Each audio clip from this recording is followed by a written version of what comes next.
Good evening, everybody. Thank you so much all for joining us.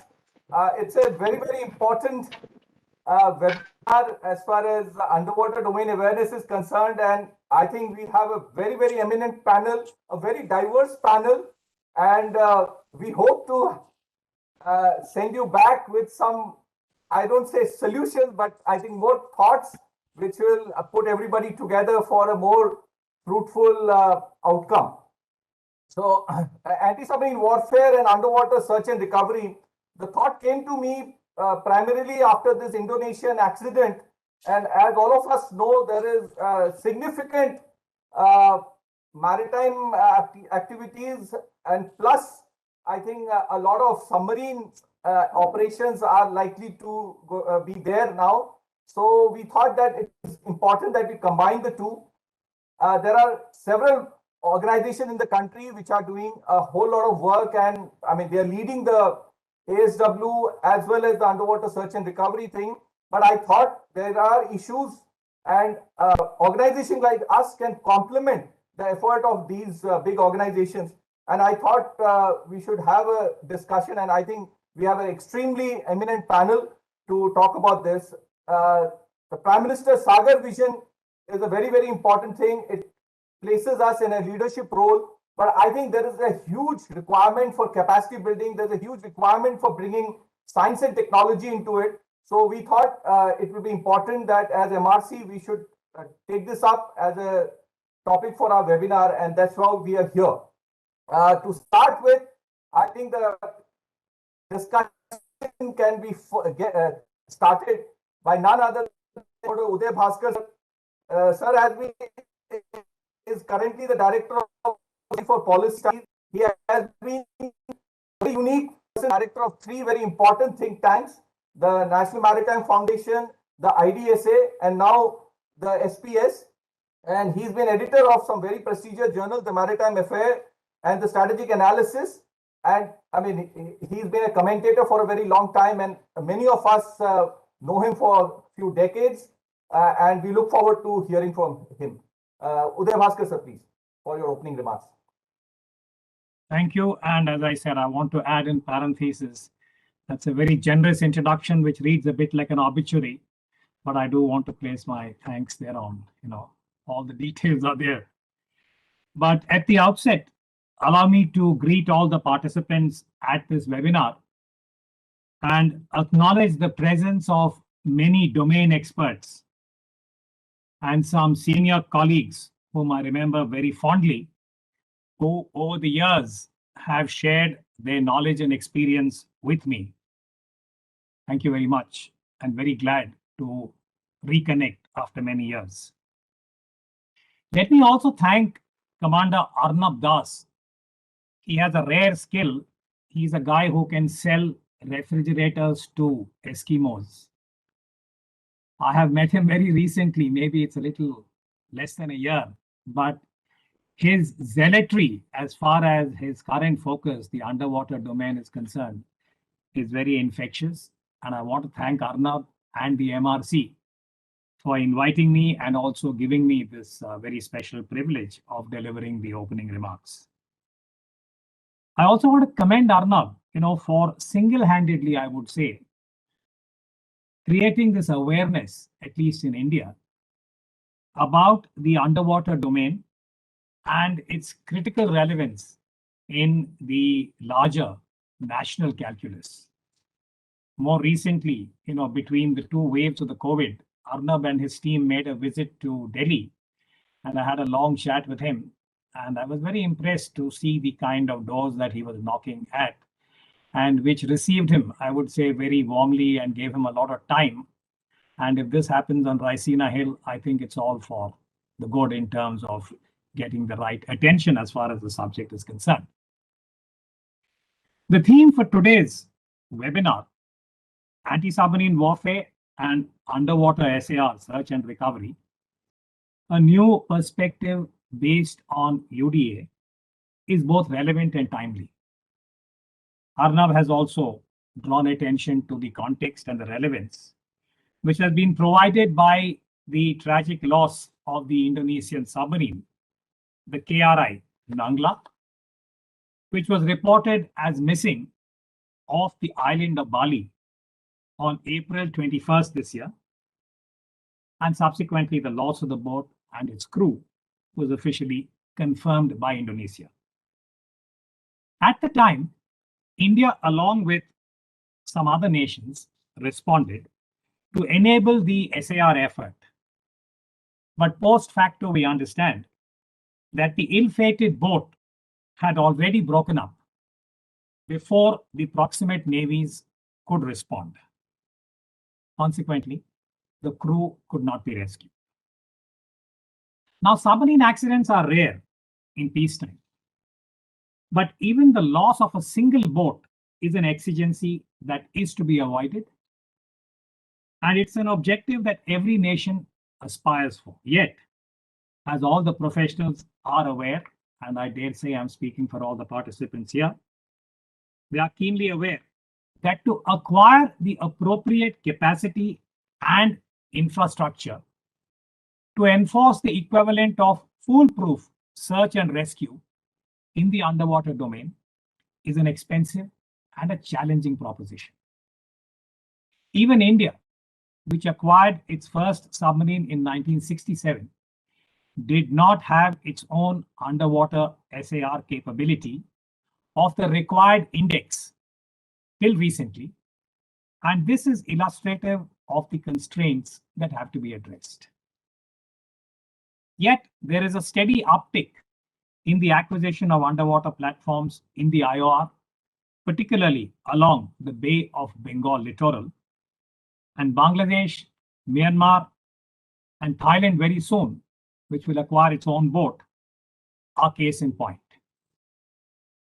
Consequently, underwater search and rescue acquires greater salience when such accidents take place, and nations with the required degree of capability are called upon to assist.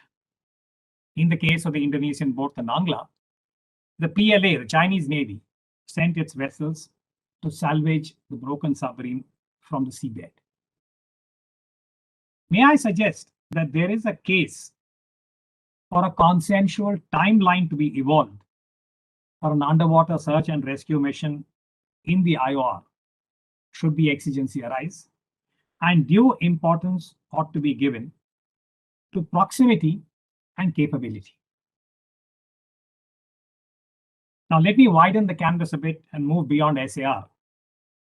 It may be recalled that during the Cold War, when there was a high degree of intense and adversarial underwater activity between the two superpowers, the former USSR and the USA, from the tactical to the strategic level, protocols for water space management had been evolved. Underwater incidents that could inadvertently escalate were minimized and managed, even if there was aggressive tactical surveillance and occasional bumping. In that period, East-West bipolarity, the professional competence of the two navies, and their technological profile in the underwater domain were comparable and respected. Cut to the present decade, and the Indo-Pacific in particular. The geopolitical template currently is more complex and opaque. The current contestation is between the United States and like-minded nations on one side, and China, supported by Russia, on the other. The US-led Quad Summit, convened in March this year by US President Joe Biden, and the emphasis on rule of law at sea and China's own response to this formulation are illustrative of the emerging geopolitical contestation in the Indo-Pacific. This would have its own relevance when we review anti-submarine warfare and the entire package that goes along with the tactical preparedness at sea. As noted earlier, credible underwater search and rescue is predicated on proven capability, and currently only the major navies have acquired this capacity. The USA, Russia, China are the more capable, and nations like Japan, India, Australia, and Singapore have niche capabilities. Given the new technological innovations that range from unmanned underwater platforms to vastly improved sonar and surveillance capabilities and artificial intelligence knocking on the door, the underwater domain, awareness about it, and its use both in ASW, anti-submarine warfare, and related operational activities will progressively acquire greater autonomy and, in an extended manner, I would say, related policy agency. The latter strand will be dependent on technological and strategic acumen. Now, what do I mean by strategic acumen in relation to the underwater domain?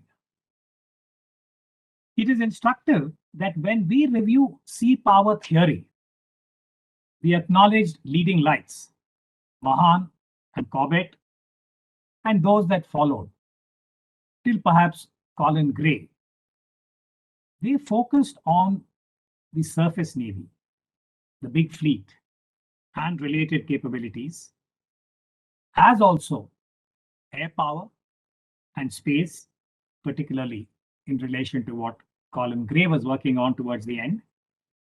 But the underwater domain remains relatively devoid of the classical theorist.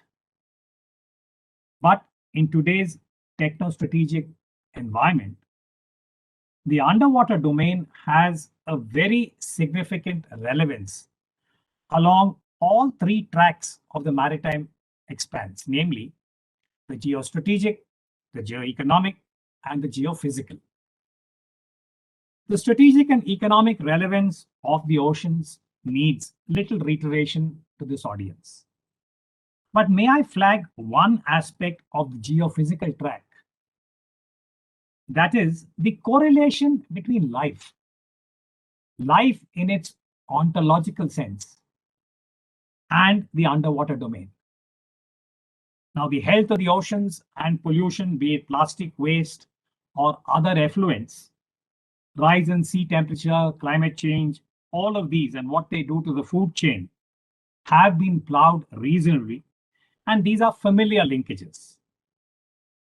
But recent research has drawn attention to underwater habitat degradation due to acoustic ingress and the invasion of myriad types, including the high dependency that we now have of the cyber and the digital domain in the underwater domain, and the kind of infrastructure that is now there in the seas and the oceans of the world.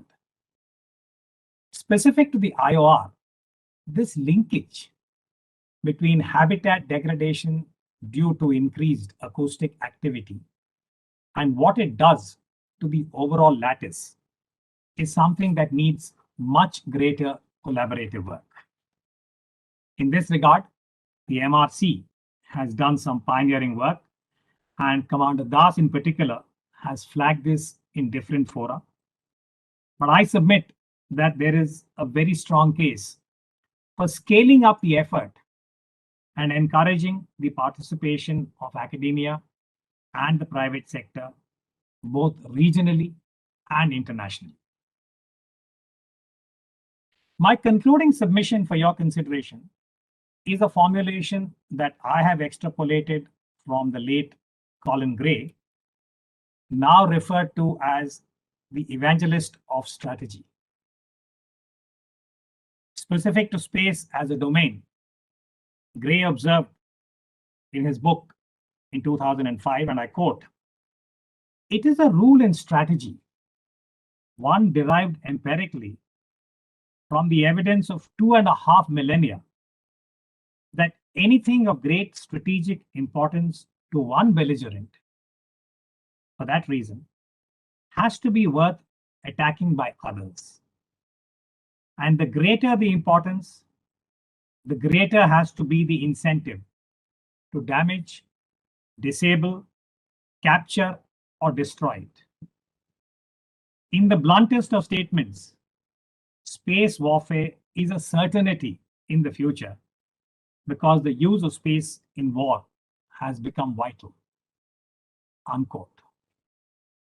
Ladies and gentlemen, for space, read underwater. And I think what emerges is reasonably clear.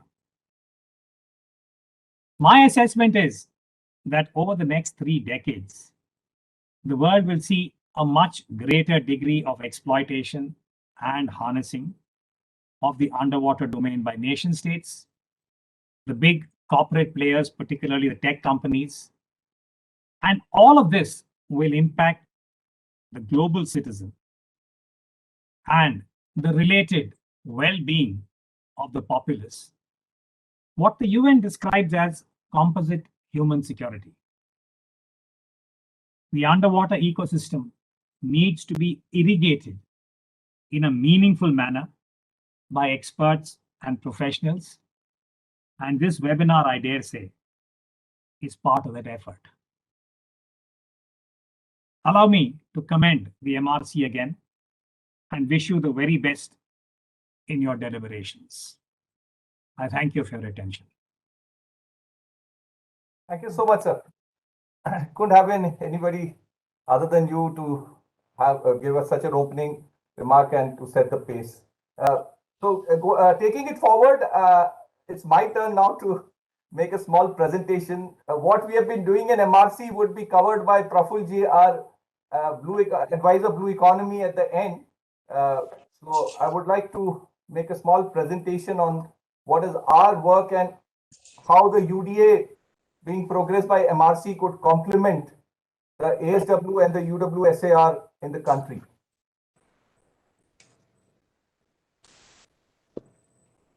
Now, in the 21st century, when we talk about the new global order, what I'm trying to imply here is the larger part of the maritime activity is now being seen in the tropical waters. And if you look at the technology development, as far as the underwater sector is concerned, was largely during the Cold War era in the Greenland, Iceland, UK gap, where it is a temperate and a polar characteristics. But in the tropical waters, it's extremely difficult to get the performance that we desire from the sonar that will be deployed. Even when we talk about the Indo-Pacific, it is spread across the tropical regions of the Indian Ocean and the Pacific Ocean. Now, that is a very big concern when we talk about the UDA. Sometimes in India, I hear that this is a problem that cannot be solved. But I would like to draw your attention to the geopolitics of UDA, how the global powers have focused and how they have tried to overcome the tropical littoral challenges. The Asia X was an exercise led by the Office of Naval Research, US, but led by the universities, 6 universities of the US, University of Washington being the lead university in this. And it was in the year 2000, the American establishment realized that they need to have much better understanding or have much better UDA in the tropical waters. And because of the rise of China at that time, and they had known that the Chinese submarines are going to be a major threat to them. So for overcoming the tropical littoral challenges, they did an academic exercise backed by the US Navy. And this was a typical shallow water experiment. The takeaway, but in the second phase, to make it more diplomatically palatable, they involved various universities or academic institutions from the region, from China, Singapore, Taiwan, Hong Kong, and other universities in the region. It was a 3-year data collection exercise where everybody participated. When I met the Chinese in 2016 in Shanghai, I mean, it was a underwater conference. They were very clear that such an experiment could not have been done by us, so we participated to learn. On the other hand, the US was very clear they needed data. And since Asia X, they have been deploying drones in the region whenever a ship passes, or they've been deploying acoustic array to consolidate their modeling and simulation. And it was an academic and operational exercise put together to have enhanced underwater domain awareness. And continuously, the US has been participating in any kind of AUV competitions across the world. I mean, even Singapore hosts a AUV competition and they always participate in that just to know. I mean, I call it talent mapping. But from the Chinese perspective, it was even more interesting. In 2015, the Chinese announced what is called the Underwater Great Wall Project. If you look at such a project, cannot be a 5-year or 10-year kind of effort. It must be at least over 2 decades of effort. So you can see that the Chinese have had a very sustained approach towards UDA. And you can see after 2015, I mean, even during the Trump presidency also, we've seen a whole lot of kind of confrontation. And because China now declared that now we will not allow the US, even if you remember, a drone was captured by the Chinese when President Trump was just elected.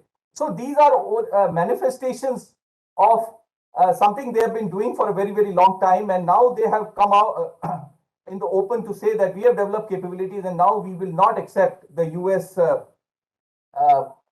undercover activities of collecting data in our region. Even MH370 is a very, very interesting case. I mean, it was an exercise for search and recovery.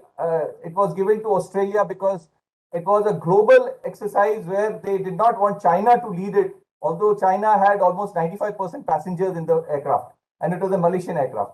But what I want to bring to your notice is we met the trial team leader of this of the search exercise, and what he told us was that it took them more than a year to do the high resolution mapping in the region where the search had to be carried out. I mean, for deploying any kind of underwater search assets, it requires that kind of data. And I think we do not have that kind of data in the Indian Ocean region. In 2018, in 1 year, there were 24 underwater research expeditions in the Indian Ocean by the Chinese. In the same period, the next 6 countries, that is US, India, France, Germany, UK included, they did 26 such expeditions. So you can understand the scale at which the Chinese are taking it forward and how seriously it is being done. I think a lot more effort is required. And what is important for us to appreciate is that field experiments require tremendous resource deployment. It cannot be done by the defense budget. So coming together, so I call it pooling of resources and synergizing of effort is inescapable according to me. So coming to the UDA that we are trying to propagate, it includes all the 4 stakeholders, whether it is security, blue economy, environment and disaster management, or science and technology. Just to elaborate, I mean, detection of a submarine from the adversary or even deploying, now we are talking about strategic submarine deployment. That's a very different paradigm. I mean, there is so much more. I will not talk about tactics and strategy, but from a technical perspective, I think there is a whole lot of things to be done. We have Commodore G. Prakash, sir, who would be, he's an expert on ASW, so he'll be talking about it after me. The second, even we had this, we have somebody so even the Kasab incident is a very, very important reminder for us to look at underwater. I mean, although he came by a boat, but underwater robotics and various other things have developed to an extent that they can be a very major threat to us. Migration is going to be a major issue. In terms of blue economy, I think we all understand fishing is a very, very important area. A lot of technology is required to regulate and to make it more effective and efficient. Scaling up cannot be done in the present unorganized way of doing it. Undersea mining is a very important area. I think I will not go into the details of all of this. Then talking about pollution and disaster management, Uday Bhaskar sir has very rightly brought out acoustic habitat degradation is a very, very major concern. And this region is extremely unregulated. So unless we do something about it, regulation will not happen unless we have an effective monitoring mechanism. And monitoring in the underwater domain, again, requires a very different, I mean, there are hardly any agencies other than Navy and Coast Guard which have the capability to deploy assets at sea. So will they be able to do a whole lot of other monitoring that is required? Science and technology, again, I mean, our understanding of the ecosystem that exists. I mean, if we want to talk about sustainable growth, I mean, there is a whole lot of things that needs to be done. Just a EZ of 20.4 lakh square kilometer of area, can we put sensors all around? How do we build smart systems which will be efficient and can give us the big picture, continuous real-time monitoring of the waters that we have for security and various other, I mean, now even the International Seabird Authority has allocated us a portion in the Southern Indian Ocean. But how do we ensure that our resources are not taken away by anybody else? I mean, I don't think we can deploy Navy for everything here. So there is a lot of capacity building required as a country.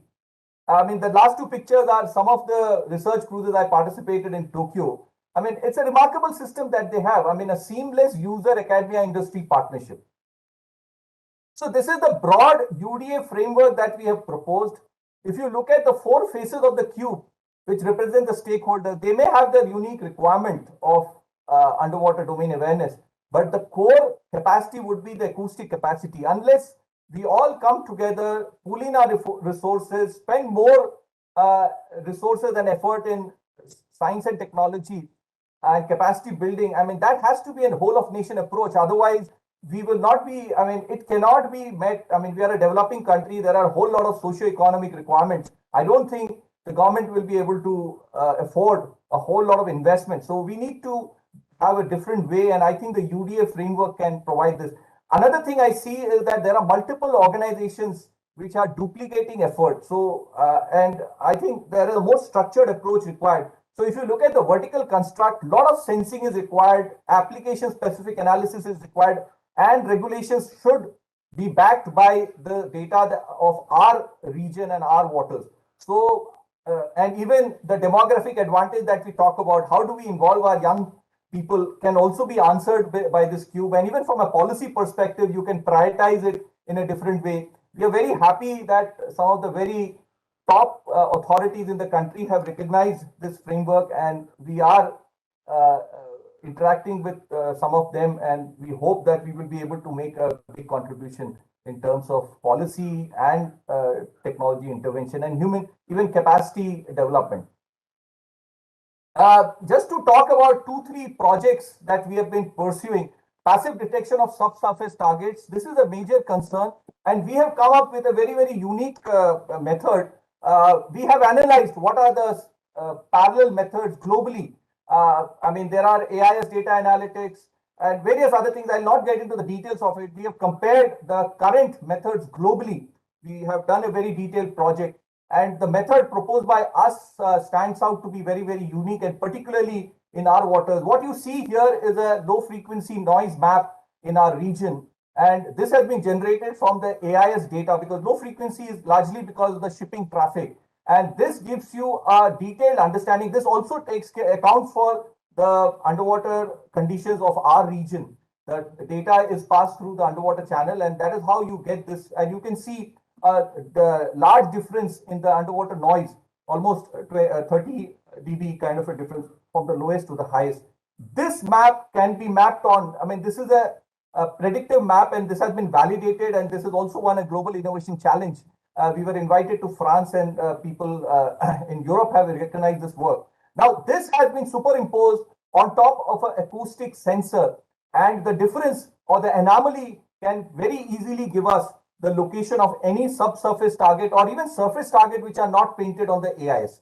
So this is and this is a 3-dimensional work. I mean, the entire 3-dimensional space can be mapped, and we can take it forward accordingly. And you can see the difference, and we can easily, I mean, anything that is not painted on the AIS, so any subsurface target will not be painted, that can be easily kind of taken forward. And we have also done a lot of work on mapping the underwater channel in our water. You can see a lot of AI methods have been used.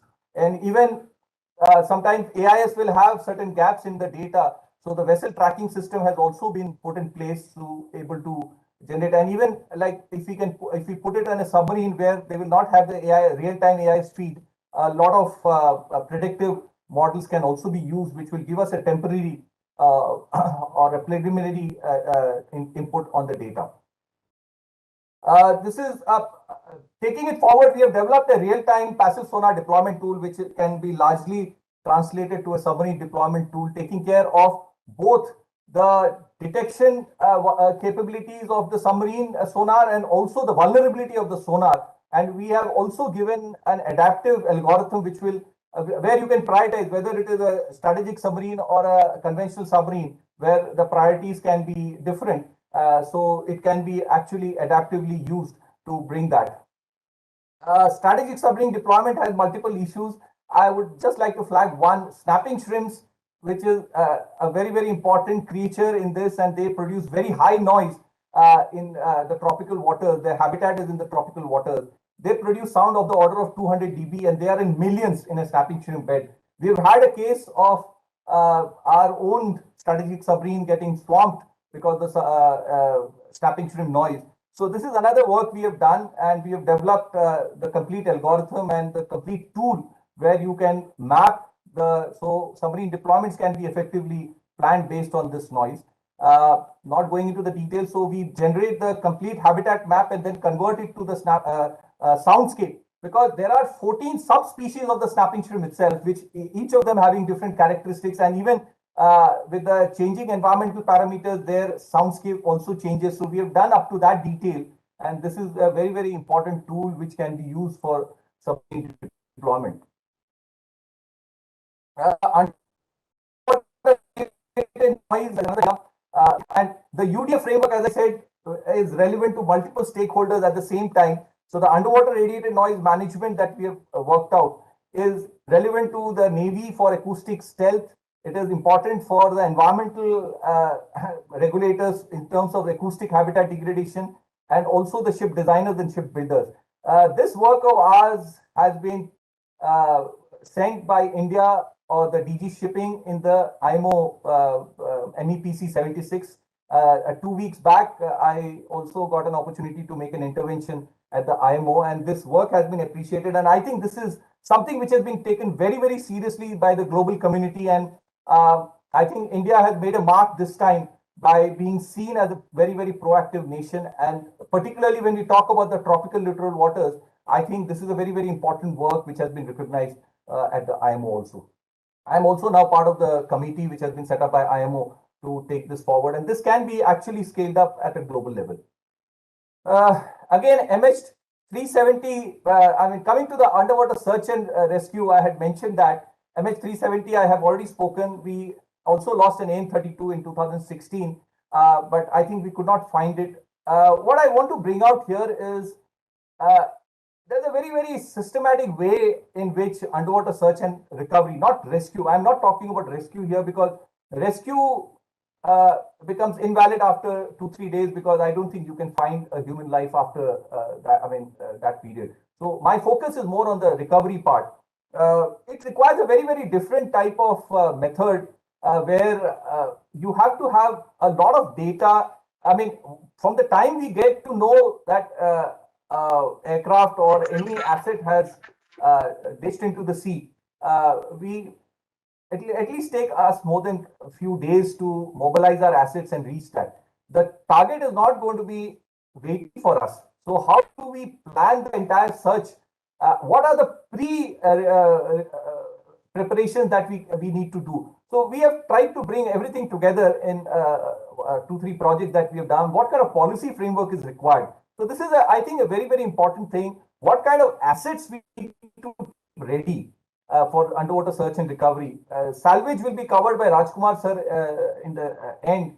But I think there is a lot more that we need to do when we talk about underwater search and recovery. I'll not spend too much time. It requires a very, very structured method. In our website, there is even a video on this, but I will skip that for now. I think so. These are the things which we need to look at.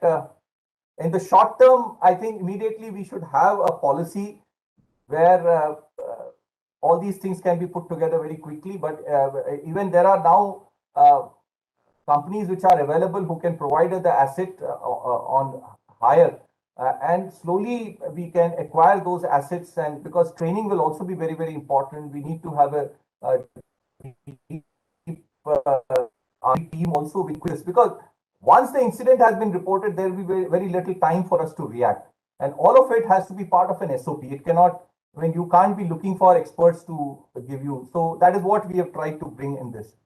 The user academia industry partnership for the UDA that we are proposing or requesting is, there are already multiple government initiatives, whether it is Make in India or Skill India or Startup India or Digital in India. Digital India, we are trying to now talk about Digital Ocean.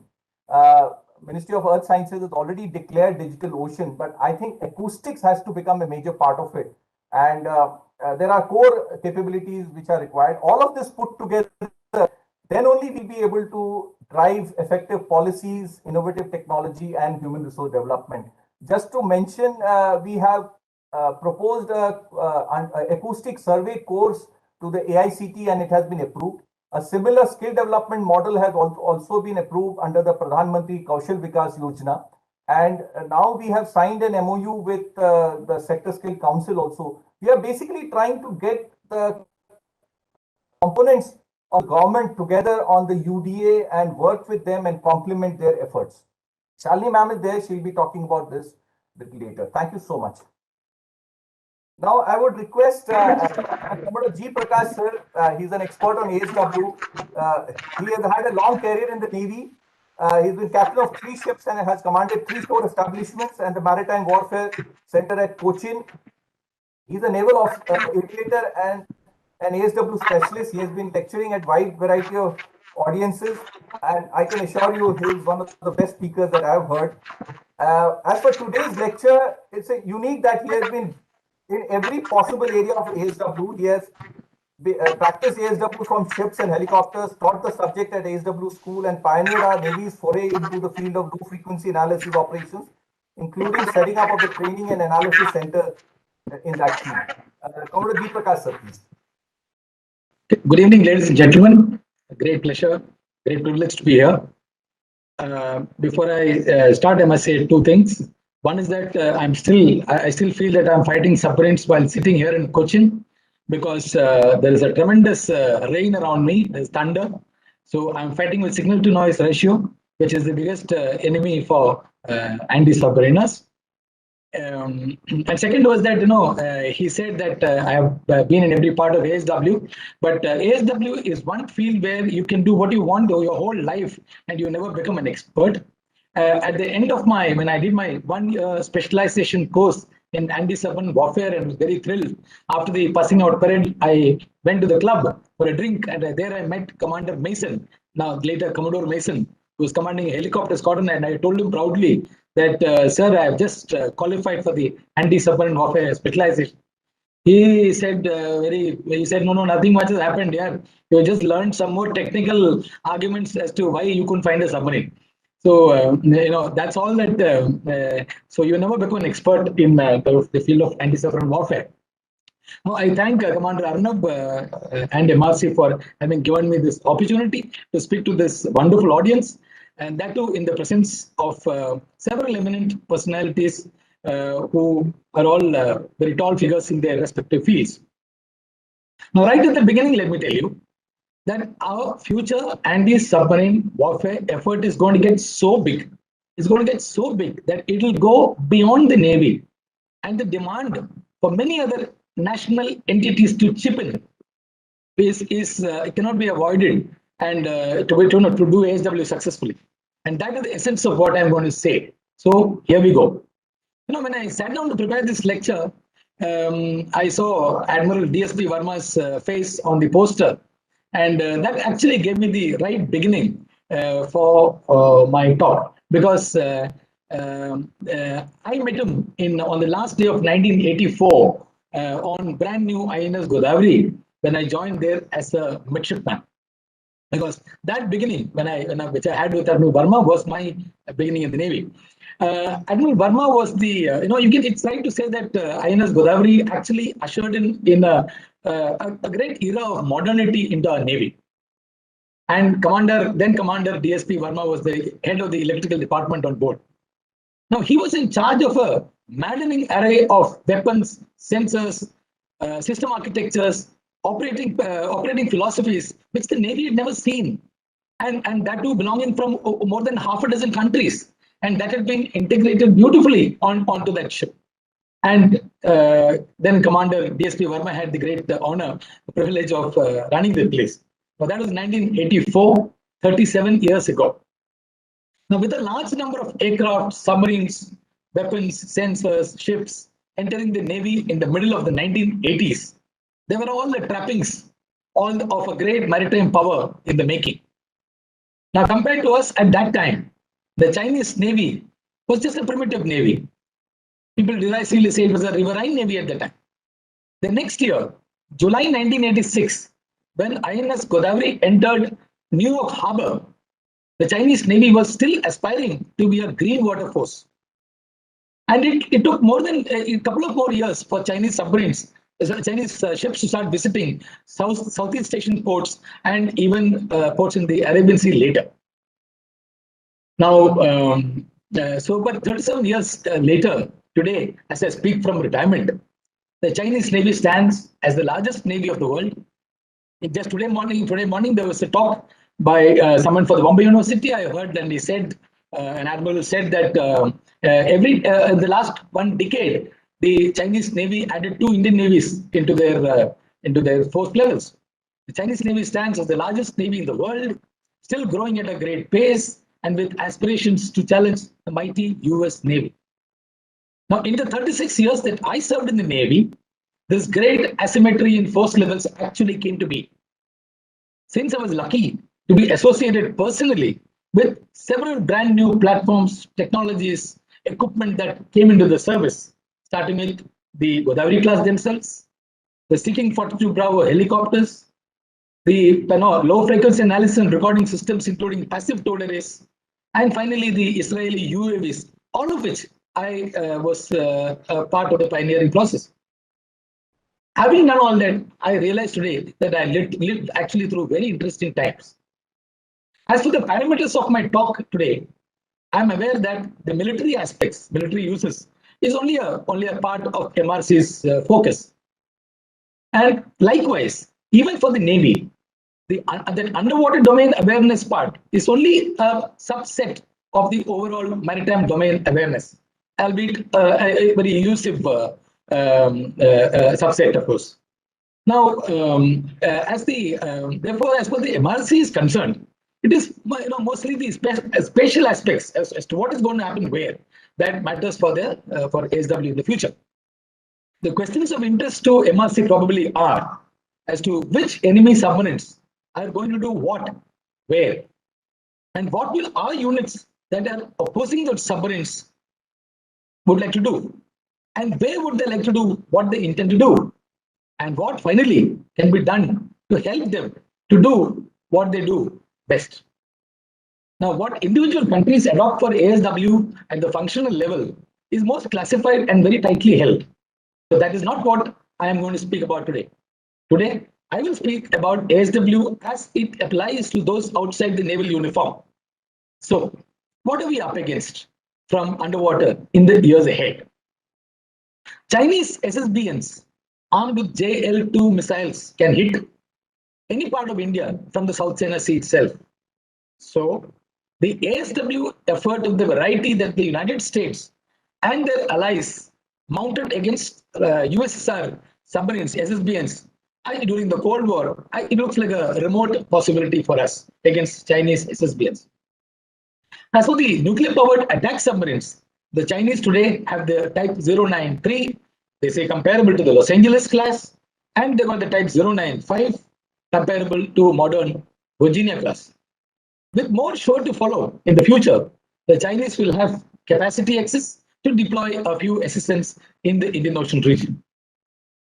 And as for conventional submarines, the Chinese have more than 3 times our number. But while their submarines are comparable to ours in vintage, weapons, and sensors, what sets them apart is that a third of their submarines conventional submarines are AIP fitted and hence capable of sustained dive operations without surfacing for too long. The Chinese also have about a dozen submarine support ships of immense value for submarine deployment in faraway international. Since naval deployments are wholesome only when it is in all three dimensions, with their force levels, with their future force levels, the Chinese will be capable of deploying a carrier battle group in the Indian Ocean region. And with integral fixed-wing maritime patrol aircraft operating in the future from their carriers, and with satellite-based surveillance capabilities, their surface and air domain awareness is likely to be very good for their operations. Now, coming to the Pakistanis, the 5 conventional submarines in the Pakistanis have got now are soon expected to be joined by 6 new AIP-capable Yuan-class submarines from China. Now, the Pakistanis have been steadily replacing their old US and British equipment with Chinese equipment, which today increasingly is at par at technology with the US. And with this, the Pakistani Navy's profile is changing rapidly.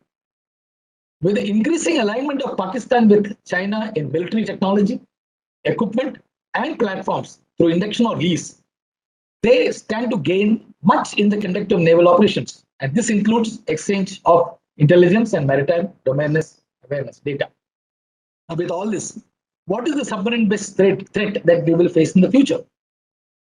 Pakistani conventional submarines can be expected off a couple of our important naval harbors, especially if we have a shortage of fleet replenishment units, or if we have shortage of locations away from our mainland that can be used for operational replenishment during a conflict. In the future, when they acquire longer range weapons, that's the Pakistani submarines, if they acquire longer range weapons, they could even stay farther out to sea, ready to target our ships based on satellite-based external targeting data. As for the Chinese, their SSNs can be expected in open ocean deployment in the Arabian Sea, the Bay of Bengal, and in the central Indian Ocean region. Now, their main tasks could be disruption of our sea lines of communication, interdiction of our surface forces, and land attack. They may also have the freedom to use their bases in Pakistan, Djibouti, and a couple of other places where they may have favorable arrangements by the time. Now, as for their conventional submarines, a few of their modern ones can be expected to operate on the eastern sides of the Indian Ocean region, of the Indian Ocean, with replenishment ships supporting them. Now, whatever I listed here is all that submarines can do anyway. And to make matters worse, unlike in the days of the Cold War, when Russian SSBNs and other submarines had to transit the choke point of the GIUK gap, where the US and their allies could mount a tremendous amount of surveillance and ASW, we have no such luck. Geography ensures that no submarine can take a dived transit through the Malacca Strait or the Sunda Strait. But they can easily do that through the Mumbai and Batar Strait, and with a lot of difficulty, maybe through the Lombok Strait. Now, these areas are too far away, but the Chinese submarines could come into the Indian Ocean without being noticed. These areas are too far away for us to monitor, but there are several of our allies who can. So, the threat we face from below the sea is immense, and our future ASW capability has to be immense too. Attaining that level of capability takes a tremendous amount of money and sustained single-minded focus at capacity building over a long period of time. Luckily, in ASW, nothing goes waste. Whatever we create will always have a use. I will come to that later. Except for the requirement to detect and track Chinese SSBNs in the Pacific, which a task which the US Navy might have to do, we are going to face everything else the US Navy will face. This catching up with the US is interesting. We both have landed, the US and us have landed on the same place through different routes. During the Cold War, the US and their allies had nuclear submarines of USSR as their main enemy. They produced noise and they created an ASW based on that. And when the Cold War ended, that threat ended too. And then the next threat was quite EKMs from Iran. Now the US and their allies had a relook, and now they look for to mitigate that threat. And now with the Chinese, they have come back to both. They have both the nuclear as well as the conventional threat. For 50 years, we kept facing only conventional threat from Pakistan. Now with China also coming in, we also face both the threats at the same time, like the US. So how do we approach our great enhanced threat? In a recent paper that I published, titled A Looming Threat from PLA Submarines, I have addressed some aspects of what we need to do. The first thing is to take a close look at history. There are several important pointers out there for use in the future. For instance, ASW is a field where nothing much gets outdated, as I told you earlier. Every tool of ASW from the past will be useful forever. Anything that has confused, disrupted, delayed, or threatened submarines in the past will continue to do that forever. Now, that's because of the unchangeable reality for submarines of having to be underwater and only having their ears working, nothing else. Now, as long as sound remains the only energy of any practical use underwater, this is likely to be the case. In 1987, as I was beginning to study how to fight submarines, Tom Stefanik, in his book Strategic ASW and Naval Strategy, wrote that it was unlikely that any non-acoustic detection technology will allow large-scale surveillance and submarine detection in the next 15 years. That was in 1987. He also stated in that book that even if anything was to come up, submarines could easily overcome that by diving a bit deeper. Needless to say, we too spent a lot of time learning up non-acoustic methods. But Stefanik was right. Why 15? 34 years later, there is nothing useful on the horizon. There is much research on. I don't mind sticking my neck out still and saying that nothing much is going to change. Sound, it is going to be forever unless something absolutely earth-shaking happens. Another thing to learn from history is how the US Navy and their allies matched motives and means when they were faced by a brand new real threat a few years after the Cold War. They did a lot of thinking and produced several solutions, the essence of which can be seen in a 2005 US Navy document titled Full Spectrum ASW. Now, this was quickly adopted as Navy doctrine. That the thinking and the consultation process for this was large is evident from the fact that the essentials of this doctrine already appeared in other allies in the books that they produced. In 1999, I remember reviewing Brassey's ASW Systems, a book from Britain in Staff College, which already spoke about the same things, which finally lands up in this doctrine.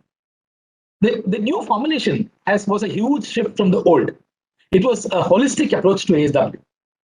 The new doctrine had 10 distinct phases, some of them possible only against enemies against whom the US and their allies enjoyed asymmetric advantages in national capacities. The new approach made ASW the responsibility of national policy, diplomacy, intelligence, and national technological capabilities, taking it much beyond the traditional realm of pure Navy tasks. This is where I find the kind of audience in front of me now useful. ASW has grown well beyond a pure Navy thing. Future ASW demands much coordinated action among several arms of the state and our allies for success. Let me briefly explain how entities outside the Navy got involved in ASW the way the US doctrine expounded. Step 1 was to create conditions where potential enemies did not acquire submarines, and if they acquired, they did not employ their submarines. Stopping the proliferation of submarines was therefore a stated aim for which diplomacy and state policy were important tools. The Navy couldn't have done anything about it. Step 2 was to defeat submarines while they were still in port, for which the tools were intelligence and necessary operational capabilities. Submarines had to be stopped from sailing at any cost, because if they got to sea, the effort required to get them would be terribly large. Step 3 was to defeat shore-based command and control setups that supported submarines. Tools for this too were intelligence and operational and technical capabilities. And step 4 was to defeat submarines in the vicinity of ports shortly after their departure. Tools for this were also intelligence and operational and technical capabilities. Step 5 and beyond are the pure Navy stuff that we have been doing for 50 years. This involves ships, helicopters, and shore-based fixed-wing aircraft. So our focus on modernizing our helicopters, ships, fixed-wing aircraft, and getting more of them through a very critical, and unavoidable measure is still inadequate action. The entire ASW procedures that were born till the end of the Cold War were now encompassed in step 5 onwards only. Step 1 to 4 that can prevent or ease the sensor-based ASW work at sea, which comes up only in step 5 and beyond, which is both expensive and mostly unproductive, is in the realm of capabilities outside the Navy. The real point I want to make is that it is time we took a brand new view of how we plan to approach our ASW in the future. Something at this point about the role of ship-based helicopters and fixed-wing maritime patrol aircraft, whether land-based or ship-based, carrier-based in the future. Submarines fare aircraft the most, especially helicopters, which can, chase them around and deliver weapons, door delivery on their heads. But these cannot be possible without ships, including aircraft carriers that can operate large number of aircraft at sea. Further, increasing levels of battlefield transparency made possible by ever-improving space-based satellite surveillance capability and developments in the field of long-range strike weapons such as the anti-ship ballistic missile have led to voices that question the wisdom of acquiring expensive aircraft carriers and other big ships. They question the viability of establishing effective sea control when engaged in hostilities against comparable adversaries, and they predict that battles of the future will be focused on a contest for sea denial. I disagree. Everything that happens at sea is not submarine and anti-submarine warfare. That takes primacy mostly in conflict. Conflict results when peace ends, and peace is best kept through effective power projection and by proactively ensuring good order at sea. Ships will always remain the best platforms for this, and credible ship-based air power too is critical for this. If this weren't true, the US, the Chinese, and even the British would have been building expensive brand new carriers still. So, what are the takeaways? Underwater domain awareness, a very difficult proposition, is a critical area of knowledge for the future. As I can see from our geography and our parameters of our circumstances, fixed systems like the sources can be placed in several locations. Ongoing cooperation in this field with our allies must continue. We are not placed like Western Europe in their erstwhile fight with USSR during the Cold War. The strategic linkages that we have with USA or with the members of possible alliances like the Quad or maybe the Quad Plus in the future are very different from what Western Europe had with the United States of America. Therefore, it's not wrong to assume that practically we could end up on our own in many circumstances. This calls for serious rethinking. As of now, our approach is still traditional, with only a few equipment replacing the old. Our philosophy is not changing, but this has to change. For we as a country are going to face everything the US is going to face. And it's time we took our fight against submarines to levels beyond classical Navy-based ASW. Various arms of the state led by diplomacy need to work with friendly countries in the region and for operational support for us and to deny the same to the Chinese. We also need to exploit our own outlying geographic assets. Autonomous underwater unmanned vehicles along with artificial intelligence and all that is a promising new technology I accept. We need to seriously invest in developing this ourselves at the earliest too. But being a technology skeptic, I don't ever see the systems gaining primacy over manned systems. But it is important to be abreast of the world in this field and if possible be ahead of the field or ahead of the world. To me, technology is neither the problem nor the solution. We have to ensure that our traditional ASW assets, that's large multi-role helicopters for operations from ships, fixed-wing aircraft, both shore-based and carrier-based in the future, cheaper helicopters for ASW close to land, cheaper underwater explosives, submarine decoys, torpedo decoys, underwater sensors, communication facilities, data processing centers on land all remain adequate. We also need to ensure excellent anti-missile defense capability, including ballistic missile defense on our units at sea. Offensive capability developed as other uses too. For instance, as India and China remain engaged locked in a difficult way on the mountains up north, ever worried about vertical escalation?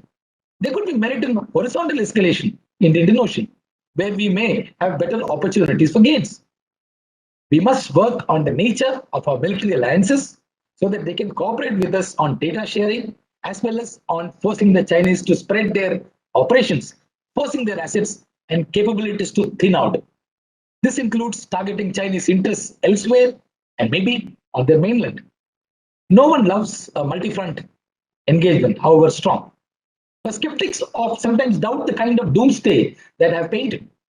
They wonder if it all can happen that way. Well, again, history has a few lessons here. More than 100 years ago, when submarines appeared on the horizon as a new craft, capable of unknown actions, the British ignored it, brushing it aside as cowardly, unfair. They said it's un-British. Some years later, when they were pushed to the wall, as Germans adopted unrestricted submarine warfare after the Battle of Jutland, the British scurried to find ASW solutions. And they also quickly embraced submarine warfare in a very big way. A dangerous attribute of ASW is that it is forever condemned to be reactive. It will remain reactive because what doesn't exist cannot be countered. Only when a new challenge appears can a solution be found. Unfortunately, history shows that military transformation happens only when catastrophic knocks come or are imminent. Here, anyone who can contribute through education, thought, information, science, analysis must contribute. MRC has many opportunities here. Thank you very much, ladies and gentlemen. I finished. Thank you so much, sir. I mean, combined with your knowledge of the subject and your delivery, thank you very much, sir. I must also acknowledge the presence of Admiral V.S. Shekhawat in our audience. Admiral Gurmade sir is also there. Admiral Sushil sir is there. Many submariners, Admiral Sushil and Admiral Shekhawat sir. Thank you very much, sir, for joining us. Next, I would like to call upon Dr. Prabhakaran Paleri, sir, a strategist, researcher, academician, and an author. He has been writing very regularly, and sir was in the Navy. He started his career in the Navy and then went on to become the DG Coast Guard. I mean, he joined the Indian Coast Guard and went right up to the top. And thank you very much, sir, for being part of the panel. Thank you very much, sir. Pleased to be here with all of you, fine people, and been listening to three of you have been quite interesting and something which I can learn and argue later on with various other people who got different opinions. Your sound mapping was very impressive, Arnav, and the way the anti-submarine warfare as well as the importance of submarines in the future is explained by Dr. Prakash was wonderful, wonderful. It's actually, but does it present a doomsday scenario? I do not know, but that's how it is about life.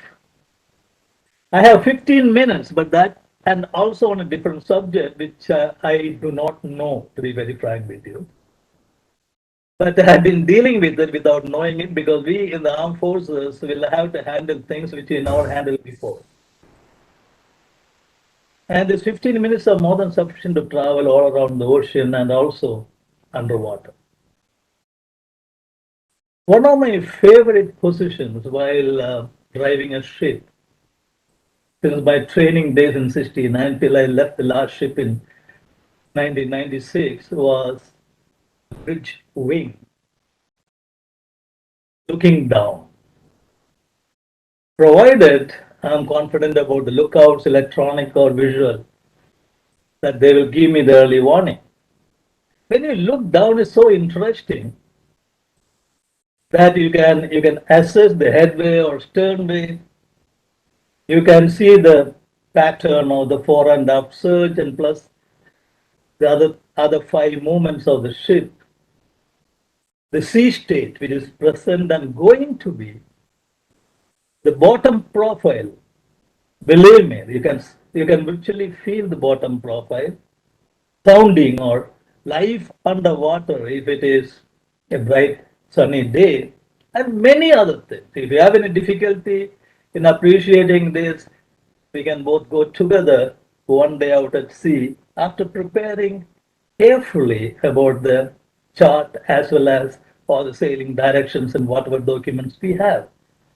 But I had one more advantage. The advantage was I had a couple of three-dimensional charts of the ocean, especially the Indian Ocean and the Pacific, given to me by a very senior officer in the Indian Navy, who is no more. It's not necessary to name him. And I used to imagine whenever I used to sail, even as an under trainee or as a captain, I used to go through this three-dimensional chart which he gave me, that gave me the profile of the underwater. It's just like a pilot looking down from 30,000 feet up at the altitude. The bottom is far down, just like the way you feel from the aircraft about the land. And the profile is exactly similar to that of the land. So I used to imagine that, and that used to give me a kind of intuition about the bottom. And I will go through the bottom, through the water, into the bottom, and I will never call it the seabed. I call it the land, and that's where I realized the ocean is nothing but the land which is flooded. When you look at this particular parameter, that ocean is flooded part of the land, then most of our underwater issues can be thought in a different perspective. But yes, seabed is a very critical term in international law, as well as maritime law, especially when you deal with resources. So when I talk about the underwater search and rescue, which Arnav said that we don't use the term rescue, it's not so. It's not so. Actually, there was a huge accident out at sea in 2004 where we lost exploratory platform, not exploratory, production platform in Bombay High, PHN North. In few minutes, the whole platform got burned. And I was one of the independent inquiry member along with various others appointed by the government. There, everybody on the surface, most of them died, including a helicopter burnt out. But those who were underwater, deep sea diving suit, the expats from Britain, they could survive. It's very interesting story of underwater rescue, which was carried out, but it all happened accidentally, not professionally, if I can say, because I was involved with that inquiry commission. And search and rescue underwater and salvage, that is what I would like to use. And some of the people use this particular terminology as SARS, S-A-R-S. Actually, I'm not talking about the epidemic SARS, but search and rescue and salvage. Well, salvage is a legal terminology, and this involves a lot of law in it, not only technology. Hence, developing underwater search and rescue and salvage is a highly professional job. It also includes the blowout in oil rigs, offshore oil rigs. Firefighting, which the US Coast Guard doesn't consider firefighting out at sea is their charter. Some of the Coast Guards don't agree with that. We also don't do because it needs specialized forces and expertise, but we have the firefighting apparatus and we can do that to a limited extent. But oil spill, etc., management is very much the job of the Coast Guard because it is the environmental activity.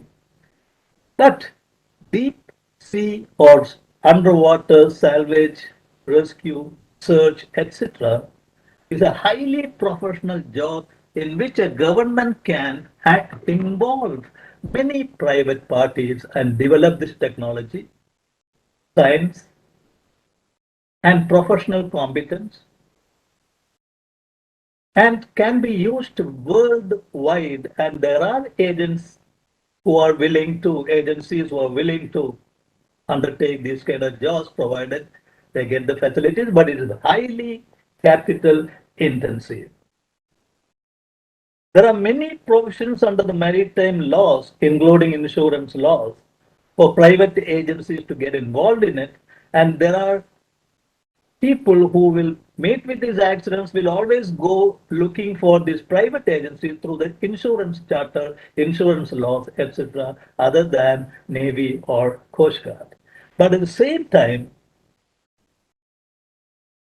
the Navy and the Coast Guard or the other government agencies should have their own facilities for own ship protection or own asset and information protection, because they may be of classified nature, but they are not, I will not use the word limited capacity, I will use the word professional capacity for own ship protection, own information protection from the national security point of view, but not for commercial requirement. Like we know, we have something happened in Sri Lanka some time back, and there are many other cases which we all know. Now, these cases underwater where you have to operate ranges from the smallest, like picking up the jettisoned gold or drugs from which the smugglers would have thrown away to escape the law, to loss of vessels, platforms, submarines, and aircraft underwater, which is at the extreme end. It's worse when the submarine that met with an accident underwater is a nuclear submarine, because there will be also radiation hazard. The case of MH370, the Malaysian aircraft, Russian and American nuclear submarines in the Arctic that has been lost, or the Indonesian KRA Nanggala, which is a 40-year-old submarine, are highly complex, but not impossible if we can focus on technology and aided professional competence. It all means underwater, according to me, or rather I will always vouch for that, is don't treat it as a mysterious black box. It offers great challenge, like Prakash said, and also business prospects.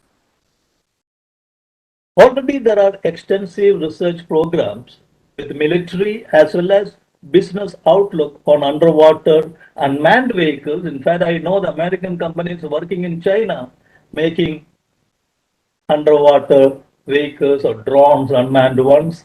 Some of them are capable, or there are tests which have been carried out for cross-ocean passage of drones, which will surface for charging their batteries or whatever it is. I don't know, but I have come across this in connection with certain other meetings. But these are researches which are going on, and it all depends upon the national policies of the respective governments. China, I say yes, it is not a kind of threat which we can talk about, but it is a secretive regime and a highly centralized regime. And what China does, China will certainly do it for themselves and not for others. There were many experiments in the past.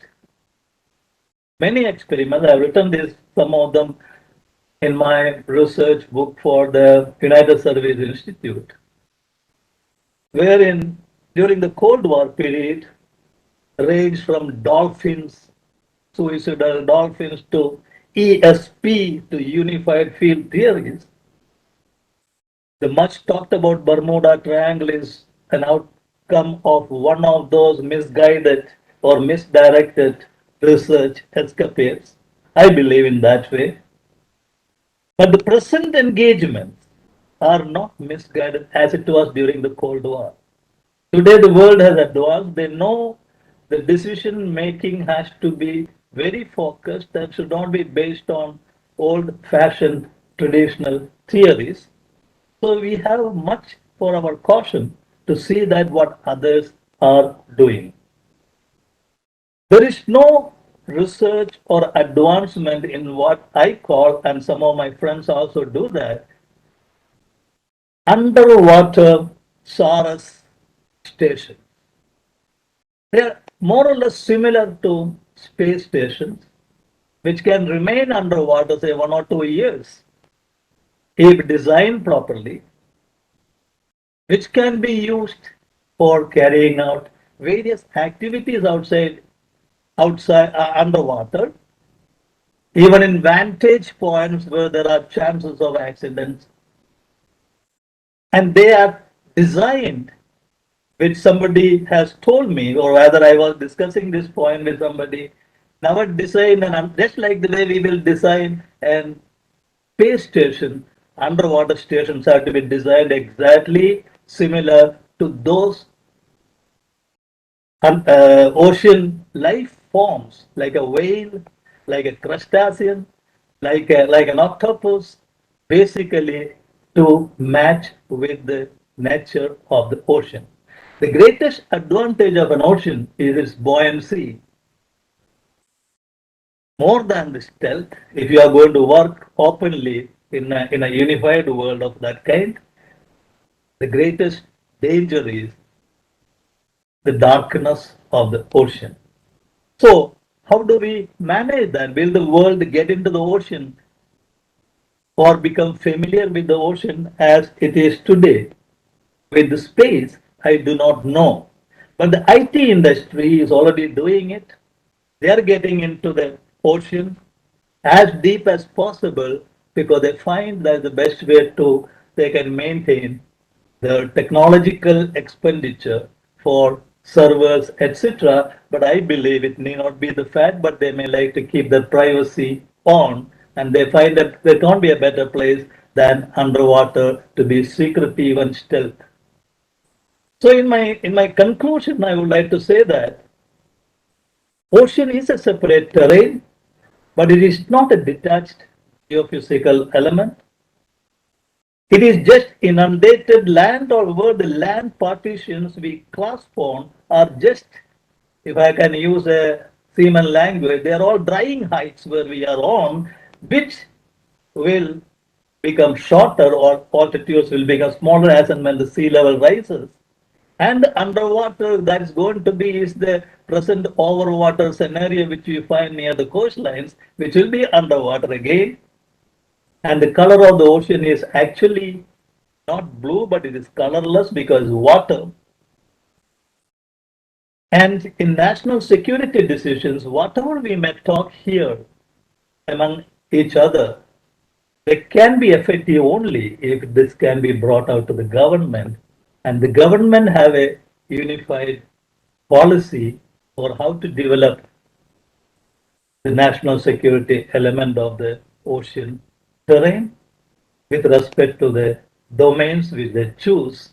And that is exactly the difference between us and China. And with this, I would like to say that this seminar has been extremely efficient according to me, as far as the way Arnab is going with it. And I would request that the resolutions of this can be brought out to the government for their attention, because without which I don't think anything can work. But we must talk here, but may not be practical in the future. Thank you very much. Thank you, sir. Thank you so much, sir. So now I would like to call upon Ambassador Gurjeet Singh, sir. Ambassador Gurjeet is the product of three very prestigious educational centers: Mayo College, St. Xavier's College, Kolkata, and the JNU. He has been the ambassador of Germany, Indonesia, Ethiopia, Republic of Djibouti, deputy permanent representative to the UNEP and the UN Habitat. A regular author and strategic thinker. Thank you so much, sir, for joining us. And we would like to hear your perspective from the diplomacy perspective. Thank you, sir. So, distinguished guests, I have learned a lot hearing so many of you from different perspectives.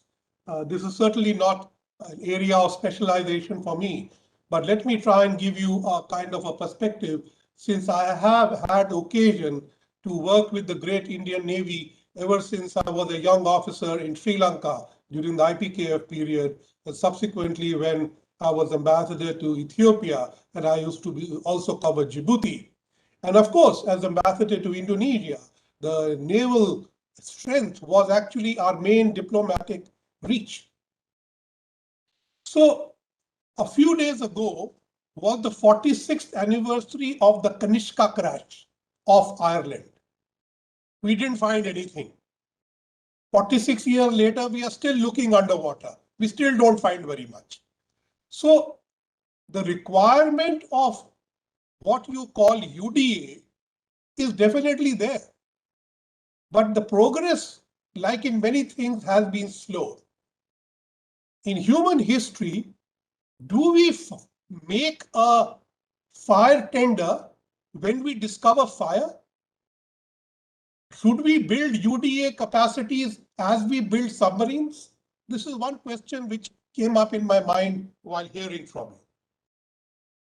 The sinking of the Indonesian sub, unfortunately, did not surprise me at all. In 2015, somebody in Indonesia had told me that not only this sub, all the others could sink anytime.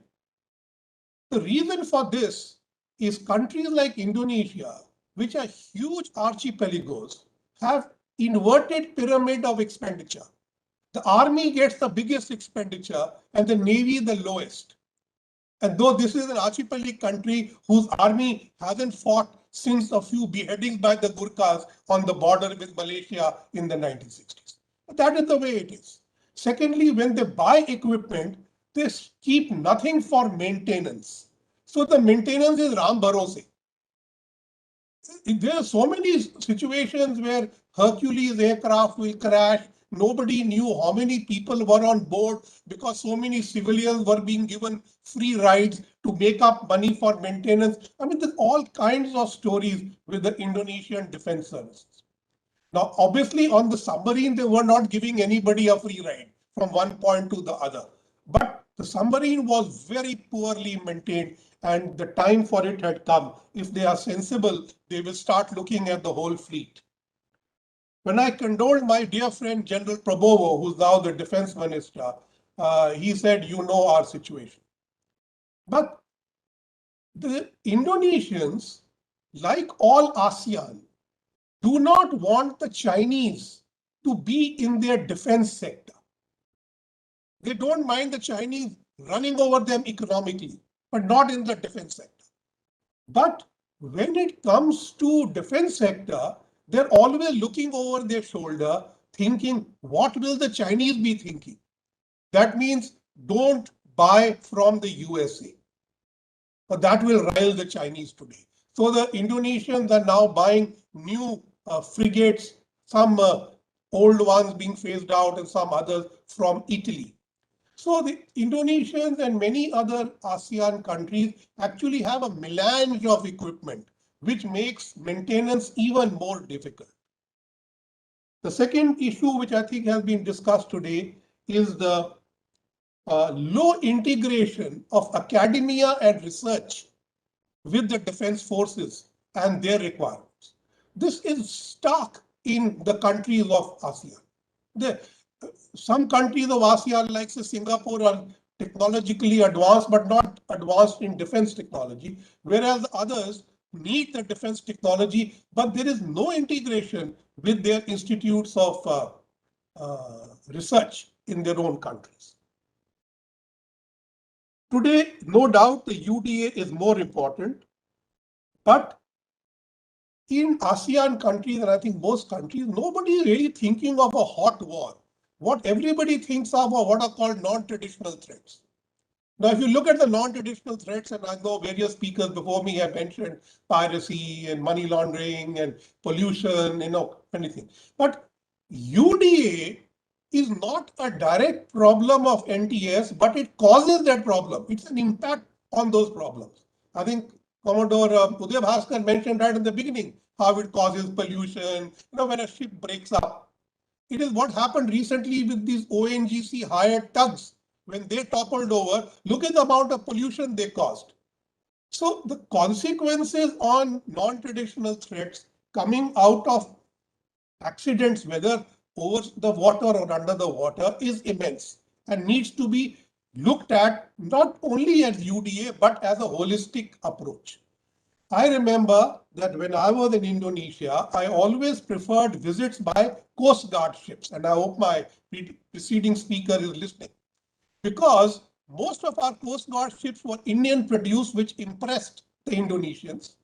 They did functional things like, clearing pollution, oil spills, and stuff like that, which impressed the Indonesians. They do not see India as a power.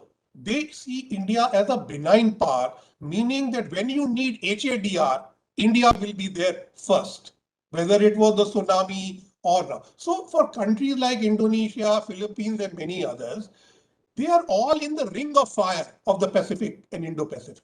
Now, in this ring of fire, they really don't expect you to come and protect their island from the Chinese. But they do expect you to provide succor at the right time. And there, I think, this Coast Guard-based approach that we had to Indonesia conveyed the fact that they were our neighbor and they were not distant to us, like though I presume that's a little more tricky to convey that to the Philippines. So in this entire issue of UDA, what I believe is there's a lack of depth. And this lack of depth needs to be covered somehow. China is always looking for an occasion to consolidate its hold over the 9-dash line, which is now strategically and legally almost complete. We are just awaiting for the what they call the code of conduct to be finally concluded between ASEAN and China, through which, if the current draft holds, ASEAN will concede everything to China, including no UNCLOS, no third country operation. If anybody is interested, my article on the ADMM Plus meeting last week in Chanakya Forum talks about this extensively, that we should be ready to concede control through ASEAN of the South China Sea. So they are already using their gliding drones, their underwater drones to keep mapping the entire area of the South China Sea. And I think by 2025, the Indian Navy will not be the dominant navy vis-a-vis China in this area. So far, we have rested firm that we are the first provider of security and HADR. I don't think this situation is going to remain because the Chinese expansion is much, much more. India has got, out of the 10 ASEAN countries, we have joint patrols with 6 countries. But you cannot patrol in the Malacca Strait. What will China think? Now, somebody has mentioned today that submarines cannot be, underwater in Malacca. I think that's for physical reasons. I think in Sunda, but Lombok they can. Now, if you talk to the Indonesians, is this a concern for you? They say, well, it didn't seem to concern the Malaysians. A couple of years ago, I think 2016, a flotilla of Chinese submarines went past Malaysia, and the Malaysians did not know or pretended they did not know. But this time when the planes flew over Sarawak, they noticed. So there's a slight moderation. But the Indonesians today are more keen on exerting what are called, I think, transit shipment, traffic separation schemes in the archipelagic sea lanes. This is their main concern, which they want to do in Lombok and Sunda. So they keep telling us, that this is not, we don't want the Suez Canal kind of situation.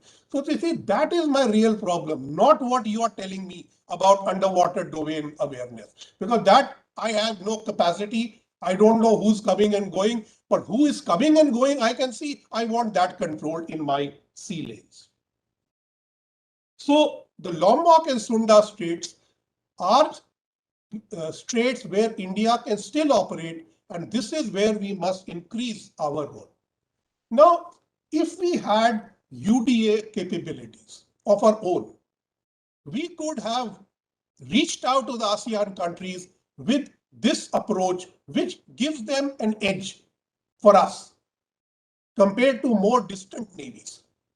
But this is like vaccine diplomacy. When you have it, you are a hero. When you don't, you are a zero.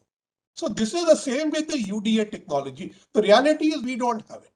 Now I heard you, Commander Das, you talk about many initiatives to produce this. But believe you me, unless you have the capacity to export it and have adequate market access, you are not going to be able to make a success of this.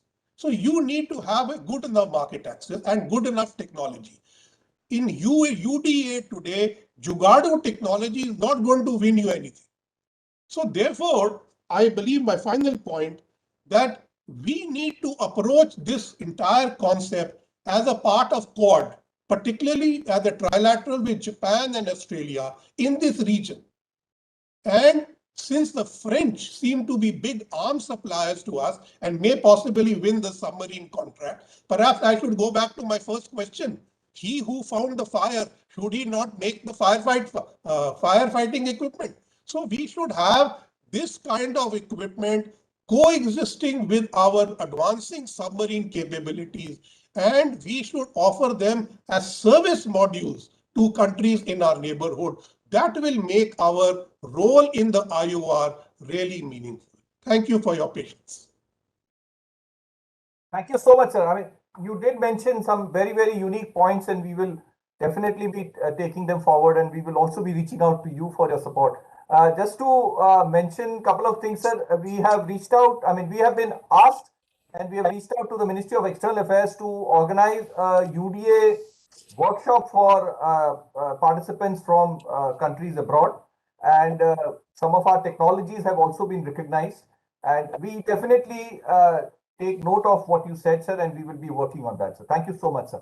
I must also acknowledge presence of very senior people from multiple domains within the maritime sector. I mean, from the merchant marine and the industry and academia and various other areas of, I mean, I should not be seen as only mentioning senior officers from the Navy, because we, as repeatedly many of our speakers have also brought out, it is extremely, UDA is extremely relevant for many more sectors, and many more stakeholders need to come together. Now it's my honorous duty to introduce our chief guest, Shekhar Dutt, sir. He started his career in 1967 as an Indian Army officer. And not just that, he has a Sena Medal for his act of gallantry in the 1971 war. He then joined the Indian Administrative Service, had a very, very good career there, and he rose up to the rank of not just the Defense Secretary, but Sir was also the Deputy NSA from 2007 to 2010. Then he took on the responsibility of Governor of Chhattisgarh. And as Sir said, he has been associated with Navy for a very long time. Even as the Governor of Chhattisgarh, he had a naval officer as his ATC. And as he said, many people were wondering why Navy and Chhattisgarh. But I think, I mean, as we also talk about in the UDA, there are multiple aspects that need to be looked at. And I think this probably is one part of that. Sir, thank you very much for accepting our invite and joining us.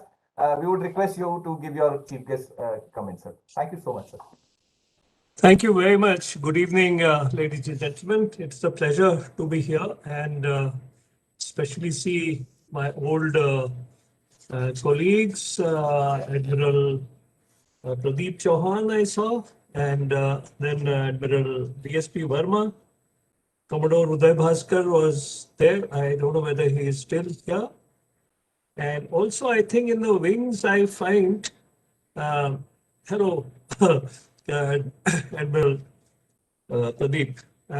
Also, I find the name of Admiral Shekhawat. And if he's here, good evening, sir. Good evening. Wonderful to be here because he was the naval chief and I was in the Ministry of Defense as Secretary of Defense Production. Later, of course, and I've attended so many of his meetings.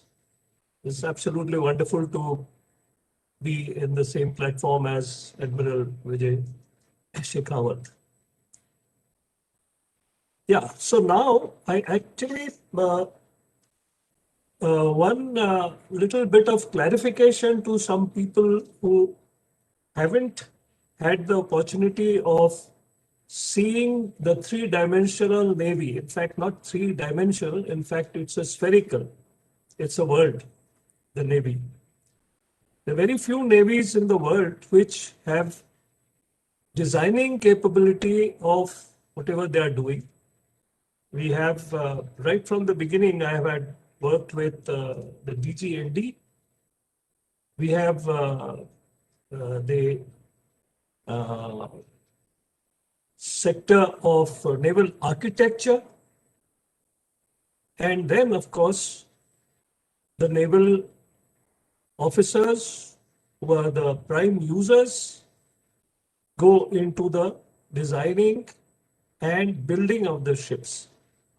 And of course, integrate a large number of electronic equipment from all over the world. It is primarily the Navy which has given India a belief, a confidence that we can have Atmanirbhar India, and also we can have Make in India possible, because most of the naval assets that we have been designed and manufactured, have been assembled in India. Having said this, the will of the Navy to have an imprint all over the world has been also a very, very important factor in our development of Navy. So when in the 1980s, I joined as Director Navy, very curiously, I was before that in the Ministry of Water Resources and looking after all the major dams and their command area development. The secretary at that time of the ministry was a gentleman called C.C. Patel. It was that time when India decided to open up a station in Antarctic. And a request came that in the Antarctic, in our station, we would require naval participation, especially because the naval helicopter pilots can land on moving platforms. And so Indian Navy made a presence over there.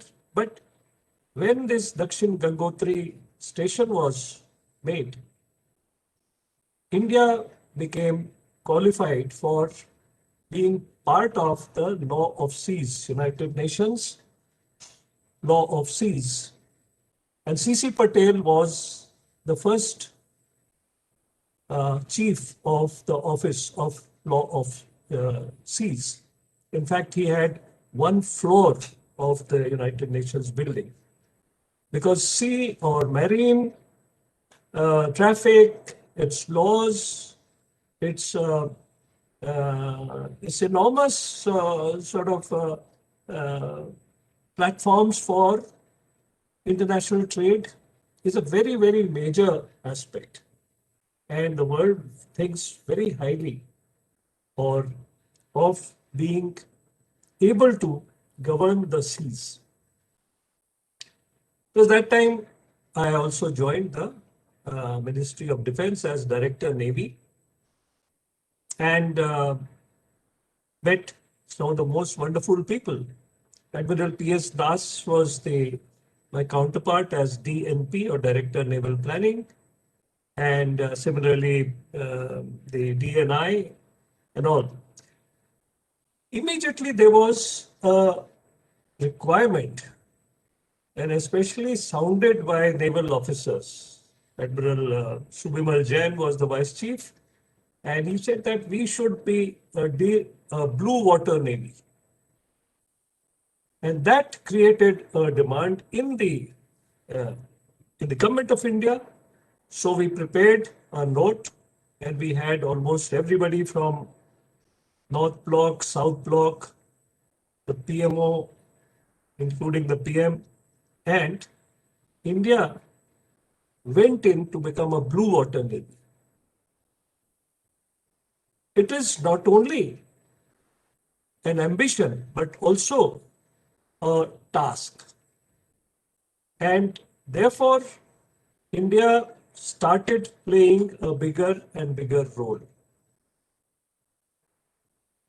And I'm very happy that the time when I was Defense Secretary, India reached out to many countries in order to provide them with succor and relief. We had this tsunami, and Indian Navy ships immediately went and did some wonderful work in and around Indonesia, Thailand, and all the areas which got affected, including Sri Lanka. And immediately thereafter, we had this massive landslide or mudslide at Philippines. Again, the Indian Navy and naval personnel went there. So, as far as providing relief for major disasters, India showed the world, in fact, USA also, because we had this Hurricane Katrina, and we had just finished two major things. We had just finished the participation in the, or leading the role in the Philippines mudslides. When I asked that, should we not send a relief material or relief force to USA? And the government said yes.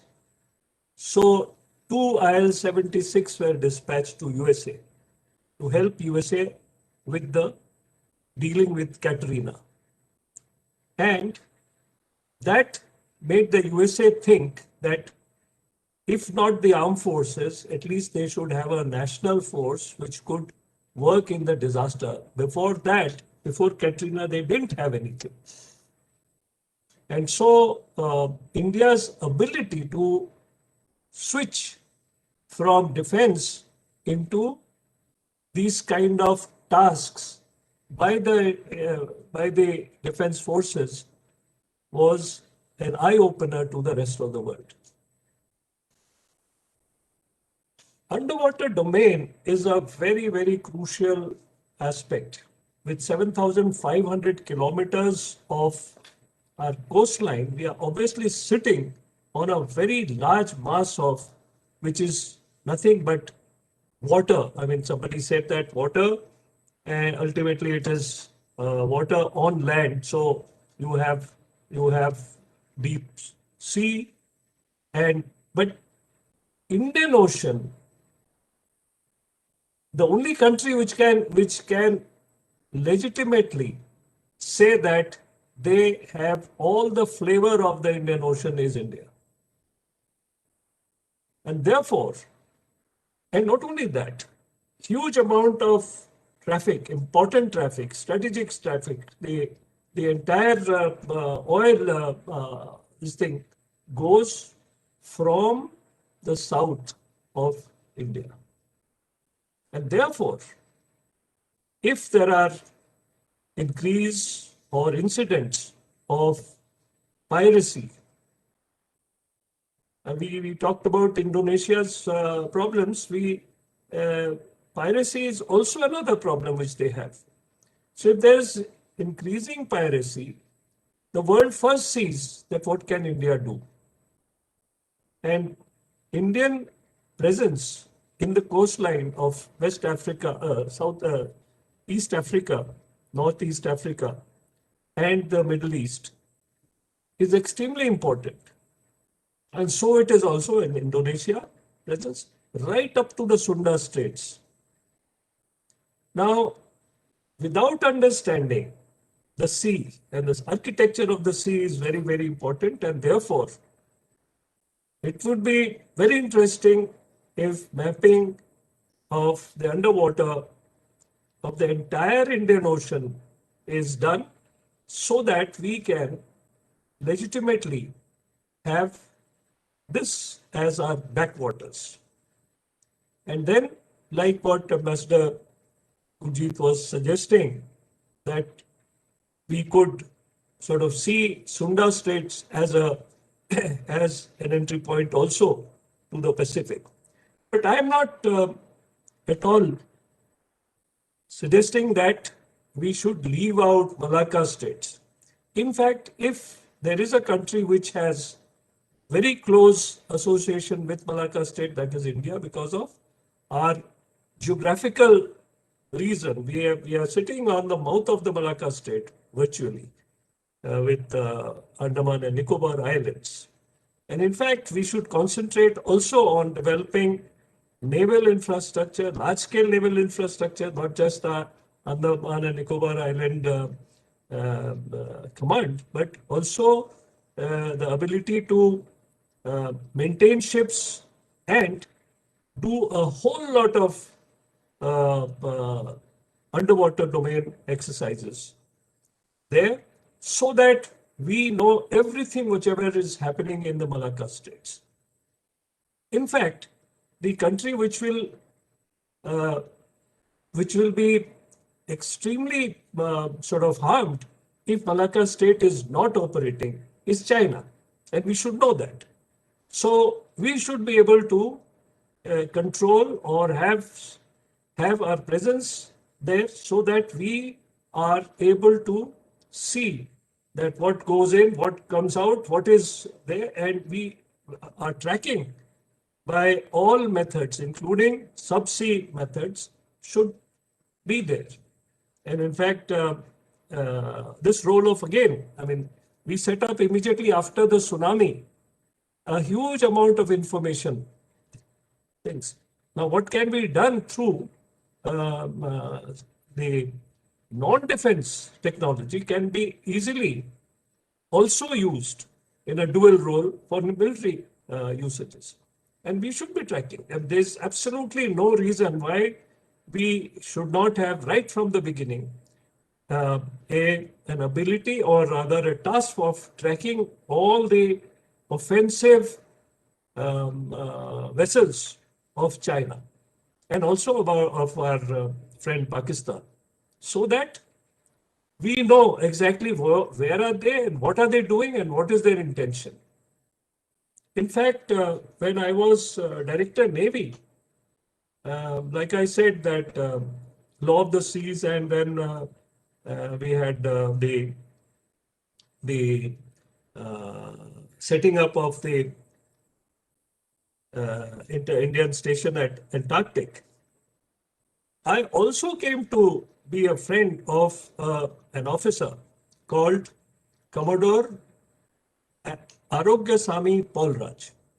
Now, if there is a person, an inventor, a developer, an extremely good scientist, it is Arogyasamy Paulraj. He at that time had finished his masters of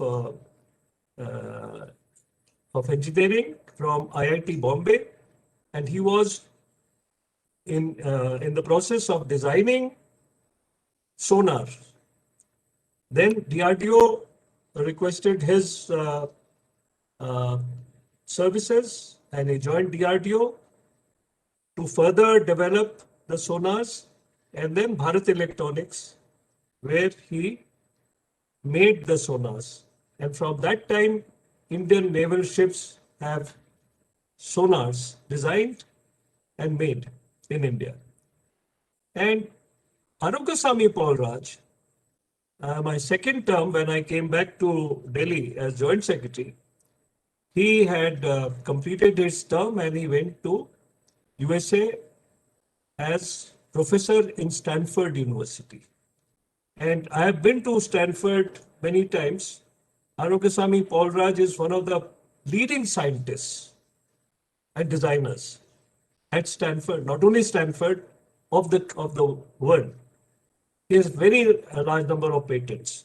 So we have developers. We can actually put ourselves in the shoes of developing new products and new sensors for many tasks, and we should do that. India, the moment India started in the domain of a blue water navy, the ambition of India was very clear, and it is there now. And we can actually show to the world that we are there. There is no shame in being a world power in military, and we have to become. And in fact, also we should not be shy of having assets which are say larger in numbers. In fact,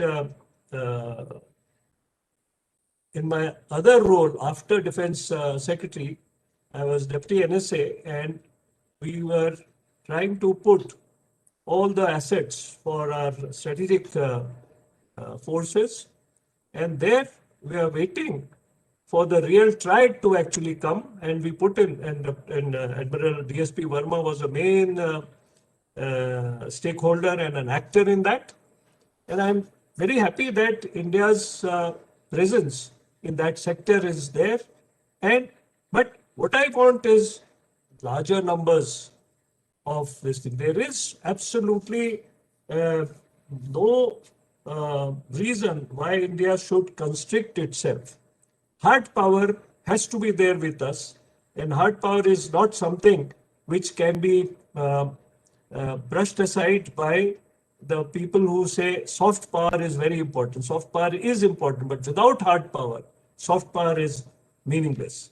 So we have to have hard power, and the hard power is displayed by the Navy, because then you are not having one platform.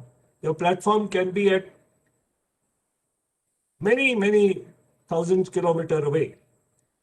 And I think that this is the time when India must sort of play and a bigger role in development of all other assets which are required to be a significant hard power, at least the first 3 or 4 hard power of the world. So without the mastery over sea, and you can't master the sea if you don't have the knowledge of the water, and we start off with the backwaters, with Indian Ocean, and then we move on to the other places. And I always sort of say about 5,000 years of civilization and what have we learned and all that. But what about 50 years from now? What about 100 years from now? What about 100 years from now? What stage would India be? So India has to have a position where it can hold its own. It has to have the kind of ability where it can develop assets with the need that we have, and it should be able to use all infrastructure, including manpower, like Commodore Paul Raj, and develop new weapons, weapon control mechanisms, and all this, And then we can, if we don't do this, then we'll be only producing goods and goods for us, for India. Services maybe for other countries, but goods only for India. So we have to have technology, we have to have a designing ability, we have to have we have to put that on the ground, and this is possible. So I would again come back to the point that it is the Navy which has shown that now, of course, the Army also has a design center, but it's far way off, the way your Directorate General of Naval Designs has worked, and similarly the naval architecture. And and blue water navy would mean larger and larger assets in all the three domains. That means underwater, overwater, and the sky. And I'm sure that the intrepid naval officers would show to India that this is within the ambit, and we should sort of raise these, because 99% of India's trade goes on maritime. The maritime domain has to be safe and very, very regulated as far as India is concerned. And the Indian Navy and Coast Guard would play a very big role. In fact, I was asked, why am I putting Coast Guard into partnership with South Korea or some other? I'm sure Dr. Paleri would have taken it to higher and greater role, because being such a huge coastline country, India can show to the world what the Coast Guard can do and what are the tasks which the Coast Guards can design for themselves and for the country. And I'm absolutely sure that we have to have. And again, I mean, within the coast, the mapping of underwater, all the sea should be done, and that should be available to India and used by India. So I'm absolutely sure that your discussions would be very interesting and be three-dimensional in all subjects, and it will be useful to everybody in this domain. Thank you very much. Jai Hind. Thank you so much, sir. We take note of the very important points brought up by you, and I think the Indo part of the Indo-Pacific needs far more emphasis, and capacity building has to be probably the most important aspect. Thank you so much, sir. We will be definitely creating a report at the end of the webinar, and we will be reaching out to all the senior authorities and also to our very esteemed panel members for their directions going forward.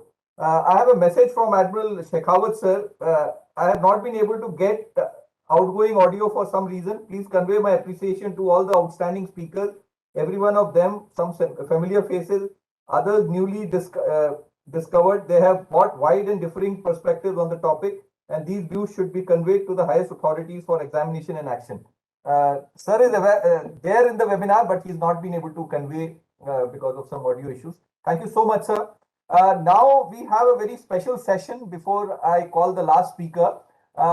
We have a few special invitees whom we have requested to make a short intervention.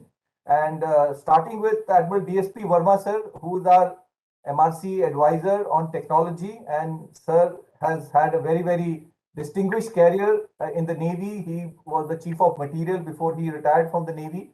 Then he took over as the DG of the ATVP project, as mentioned by Shekhar Dutt sir also. And it was under his leadership, India's first nuclear submarine was launched.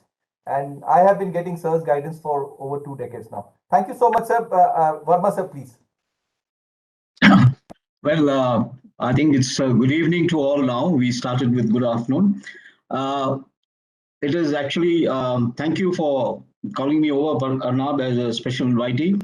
But after having heard all the specialists today, the anti-submarine, on the anti-submarine, or for that matter, Dr. Paleri's interventions, and most important, Ambassador Gurjeet Singh, who hit the nail on the head, who said, you don't require a fire to build a fire tender. And I would like to, I think somebody like Ambassador Gurjeet Singh was there in the Navy several years ago, who then said, hey, I think we need to have a nuclear submarine. And we didn't even build a submarine. We didn't even design a submarine, a conventional submarine. But the wisdom of the Navy or the seniors in the Navy thought that look ahead and let's build a nuclear submarine. So that's how the indigenous nuclear submarine program started. But and of course, it's just not the Navy. There were some very illustrious people who headed the first group of the program, and they were practical people, with their feet on the ground. And you said, "Listen, we've been given a task. How do we go?" So first they said, "Let's go around and find out in the country what we have first, because if it's to be indigenous, it has to be from the country." And lo and behold, there were several areas where a lot of people were working on various things which would be of use to the Navy. And then, as Excellency Shekhar mentioned, we already had a ship design group. So we said we started a submarine design group. Simple, put the fellows from the thing and put them underwater. And started it off. So what I am trying to get at is that underwater domain awareness, which is awareness of everything under the water, simple as that. What does awareness mean? Sense, collate, analyze, and decide what to do with that thing. So that has to be brought into our scheme of things for various reasons which have been mentioned by the speakers today.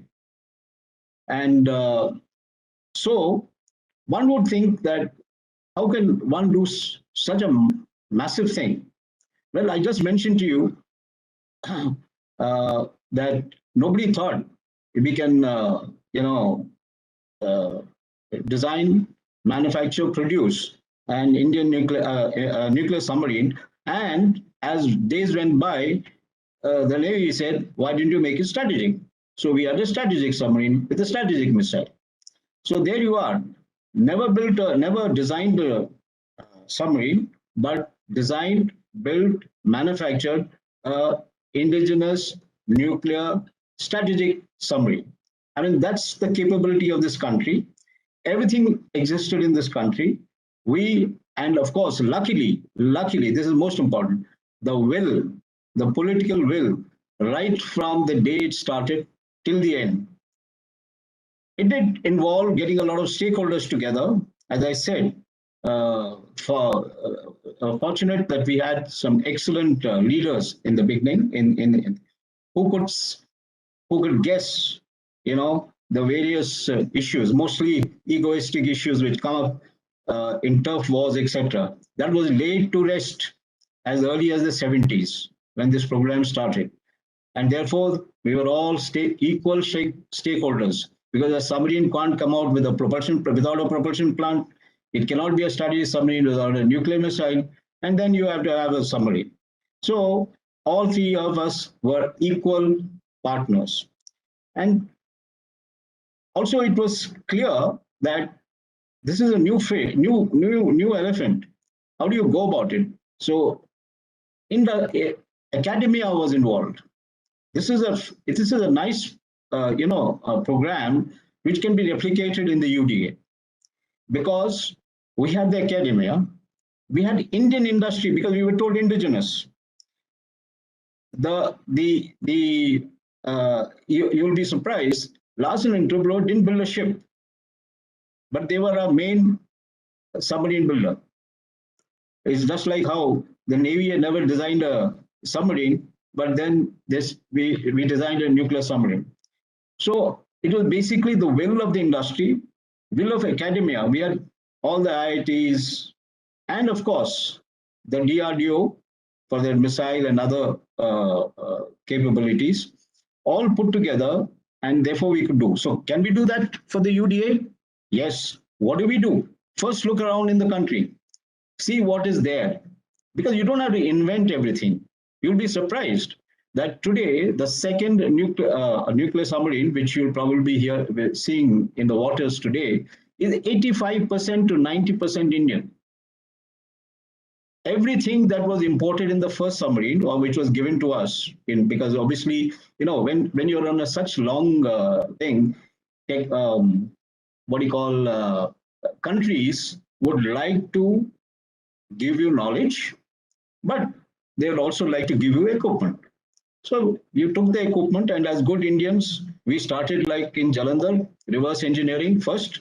Then we said, what is the material? What is the thing? And we made our own. The second submarine doesn't look like anything like the first submarine, does not have most of the items that were there, and they're all indigenous. People couldn't believe it can be done. It's been done by private industry. You have Tata, TCS, the control systems of the complete submarines designed by Tata Consultancy Service. I mean, it's so it is. If you look around, it's possible. Therefore, for the UDA, I believe with the technologies that the infrastructure and the technology that has been set up in the Indian industry by the program, it has been set up by us. With that thing, a lot can be done in the underwater domain. This is exactly what I keep telling the Ministry of Earth Sciences, who are in the business of exploitation, exploration. Look at the industry that have it, because it also gives them additional work. Because you make one, I mean, how many submarines can the Indian Navy make have? So therefore, it also opens up.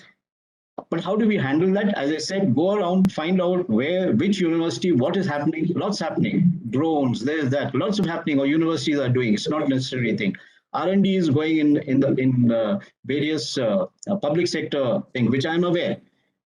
Nobody would think that HEC Ranchi, which everybody had given up as a big white elephant, was the one that manufactured, or which sort of the biggest ingot for our nuclear vessel, for the reactor vessel. Can you imagine? That was manufactured in Ranchi, HES Ranchi. So industries there, because they had the capability, they were already doing something like that, big forgings. So we said, why don't you do this? Yeah, all got together. It took some time, but it got done. So we don't require those forgings anymore from anywhere. First two forgings we got from outside, but next ones we don't have. So like that, you can build on what we already have. So therefore, it is important that we look within to find out what we can do and build. It will be less costly, give a lot more work to our own people, and the interest will be left. It's not the Navy or the Ministry of Earth Sciences or any other organization thing. It has to be a national program, and there has to be somebody who has to look at it. What will be the future like, and then build. Then what? Even if you have to build a fire tender, what should it look like? So we must have an idea what it should look like, and then you go ahead and make the necessary thing. Therefore, I would see that I would say that it is important that this UDA framework that is being suggested by the MRC, and as several of the speakers have also mentioned, is multi-dimensional, and it is definitely something very important for strategic platforms, for finding, for also the large ocean that is that exists there, for exploration of the Central Indian Ocean Basin, which has been allotted to us, by the International Seabed Authority. So all these things would require to be looked at holistically, and that's where the UDA framework comes. This, of course, is not a one-day activity, two-day activity. It is all it will be done by 2020 and 2022 and 2025. I believe that, first of all, if you don't know what you're going to do, you can't put timelines. So you have to see the total thing and have a focused and sustained. When I say sustained, means most important in our country is sustained engagement of human resource. What happens is all of us will get retired and get thrown out. But that experience that you gain has to be continued, and that can only be done by a sustained, method. The other thing is, what we have in industry today may not be useful 10 years ago, when 10 years or 20 years later.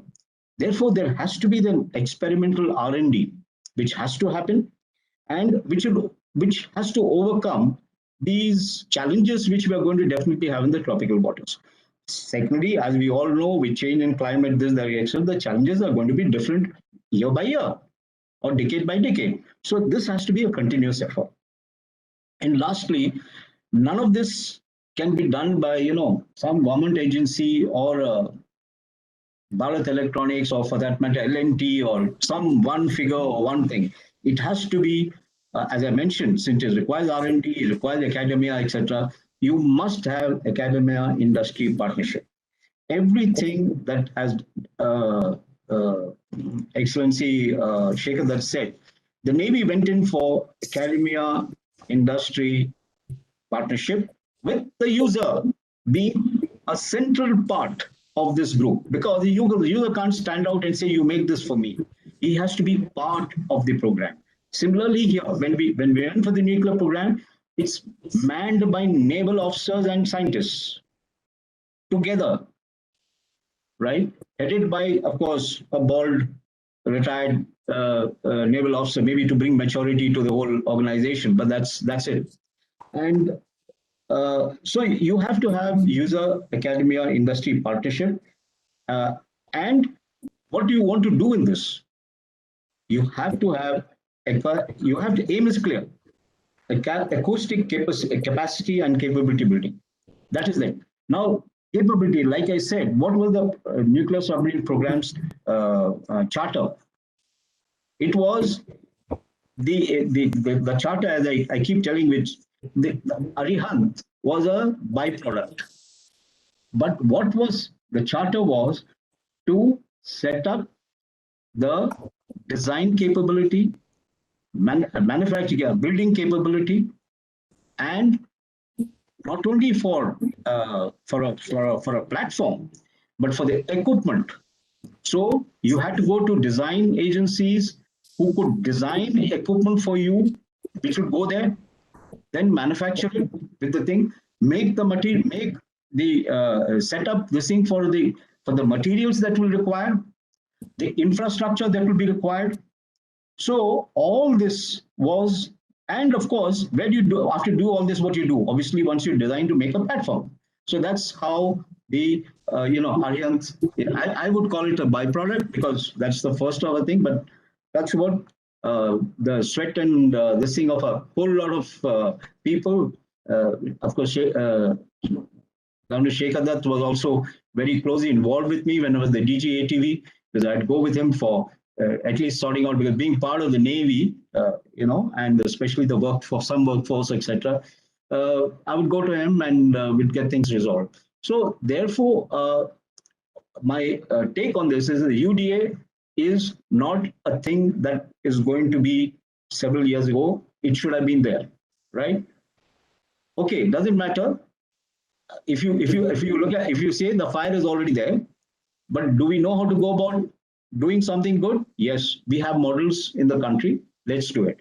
And for this, I of course commend my young friend and mentor, because I learned more. Though he keeps calling me a mentor, I've had the opportunity to, or both of us have the opportunities, I think, almost 15 years of thing when he was on the IIT onwards, and to have interacted, and I've extracted every cell from every cell from his brain, even for my platform, for the benefit of my platform. We used to do it as a one-to-one thing, not necessarily the proper route. And of course, IIT Delhi, which also I am an alumnus of, we got a lot of things done for our platform. So this is how I think the UDA can come up. Whether the UDA is required, no doubt it is. How soon it will be set up depends on the will of the people. And when I say will of the people, mean the will of the government, because that's the thing. It's going to cost us money, yes, so be it. But can we sort of think, yeah, look at what is already there, build on things which can be done, and get the stakeholders all together. Recently, I read in the papers that there is a deep ocean mining mission that is set up. It's got a whole lot of people, including Indian Navy, at the end of it. But I don't know what each entity is going to do, because it's going to be run by the Ministry of Earth Sciences. So, well, there will be something that happens, but I think it should be taken at a national level. It cannot be at individuals or one single ministry or thing. That's what I think of. And UDA's time has come, and I think the way Arnab is going on, bashing around, making sure everybody thing, including he pulled me for this particular thing. I'm sure we will succeed. Thank you, Arnab, and thank you, participants, for giving me. I'm supposed to have spoken for 3 minutes or 4 minutes, but I was spoken for 10. That's the problem with me. Thank you. Thank you so much, sir. I think it is very important, sir, and I have benefited a lot from your being there at various positions where I could learn a lot and contribute in some small way. Thank you so much, sir. We now have Captain Wag, sir. He is the secretary of Maharashtra Mariners Association, and he has been into the maritime sector for a long time. He has headed Kongsberg in India and various other organizations, and understands the whole gamut of underwater technology and maritime sector in a very, very different way. Thank you very much, sir. Please make your comments, sir. I'll request you to make it a little short, sir. Can you hear me or no? Yes, sir. Please go ahead, sir. Thank you so much. Yeah, okay. Thank you very much, MRC and Commander Das, for inviting me to this session, which I must say has been a tremendous learning experience for me. It was really to hear all the speakers and the wealth of the knowledge which they shared, especially about this this little known topic about, or I would say not so commonly known topic about the UDA. And so it has really been a privilege to listen in to all the speakers. Some of the very salient points which come forth are, Commodore Bhaskar speaking about, the next warfare is most certainly, the analogy with space is most certainly going to be in the underwater space as well. So that is one thing. The other emphasis is about the huge coastline that we have, and that I would take the liberty of saying that we are sitting on a huge gold mine, literally, in terms of our huge coastline and the waters and the underwater domain attached to it. So that is one thing, and I will just give you a little bit brief about myself and my relevance to this topic, as well as I would like to give you a little bit small brief about the organization I represent here today, that is the MMA, which stands for the Maha Mariners Association. About myself is I have been a captain in the Merchant Navy, so I would say that I am in a little bit of a minority over here. But then I would say that I'm also in familiar waters, because after all, we have all navigated the seas, and while I may not be an expert on the underwater domain part of it, definitely we all know the surface part of it as well. So that would be one point, is that I've been a captain out at sea. Then I have been with Wilhelmsen, that is, I was in the Oslo office, which is the world's largest car carrier company. And then I was with them at the New Orleans office as well, which was before Katrina, which was also mentioned in passing by one of the speakers. Later, I was with Kongsberg, which a few of us would be aware is a leading company worldwide. It is owned by a majority stake owned by the government of Norway, and in the areas of defense and oil and gas, maritime, aerospace. And I had the privilege of being familiar with a number of high tech devices which are used both for the surface, for the underwater, and especially the robotics, which are of great to the cartography, the hydrographic offices, to the oil and gas industry, as well as the maritime industry. I was also very specially privileged to I was part of the joint working group between the government of India and the government of Norway for cooperation, for maritime cooperation. And I was very privileged to take a very senior delegation from the NDC, the National Defense College, consisting of defense ministry bureaucrats, senior bureaucrats, and very senior admirals and generals and air marshals, to Norway, to the factory of the AUVs which were being manufactured there.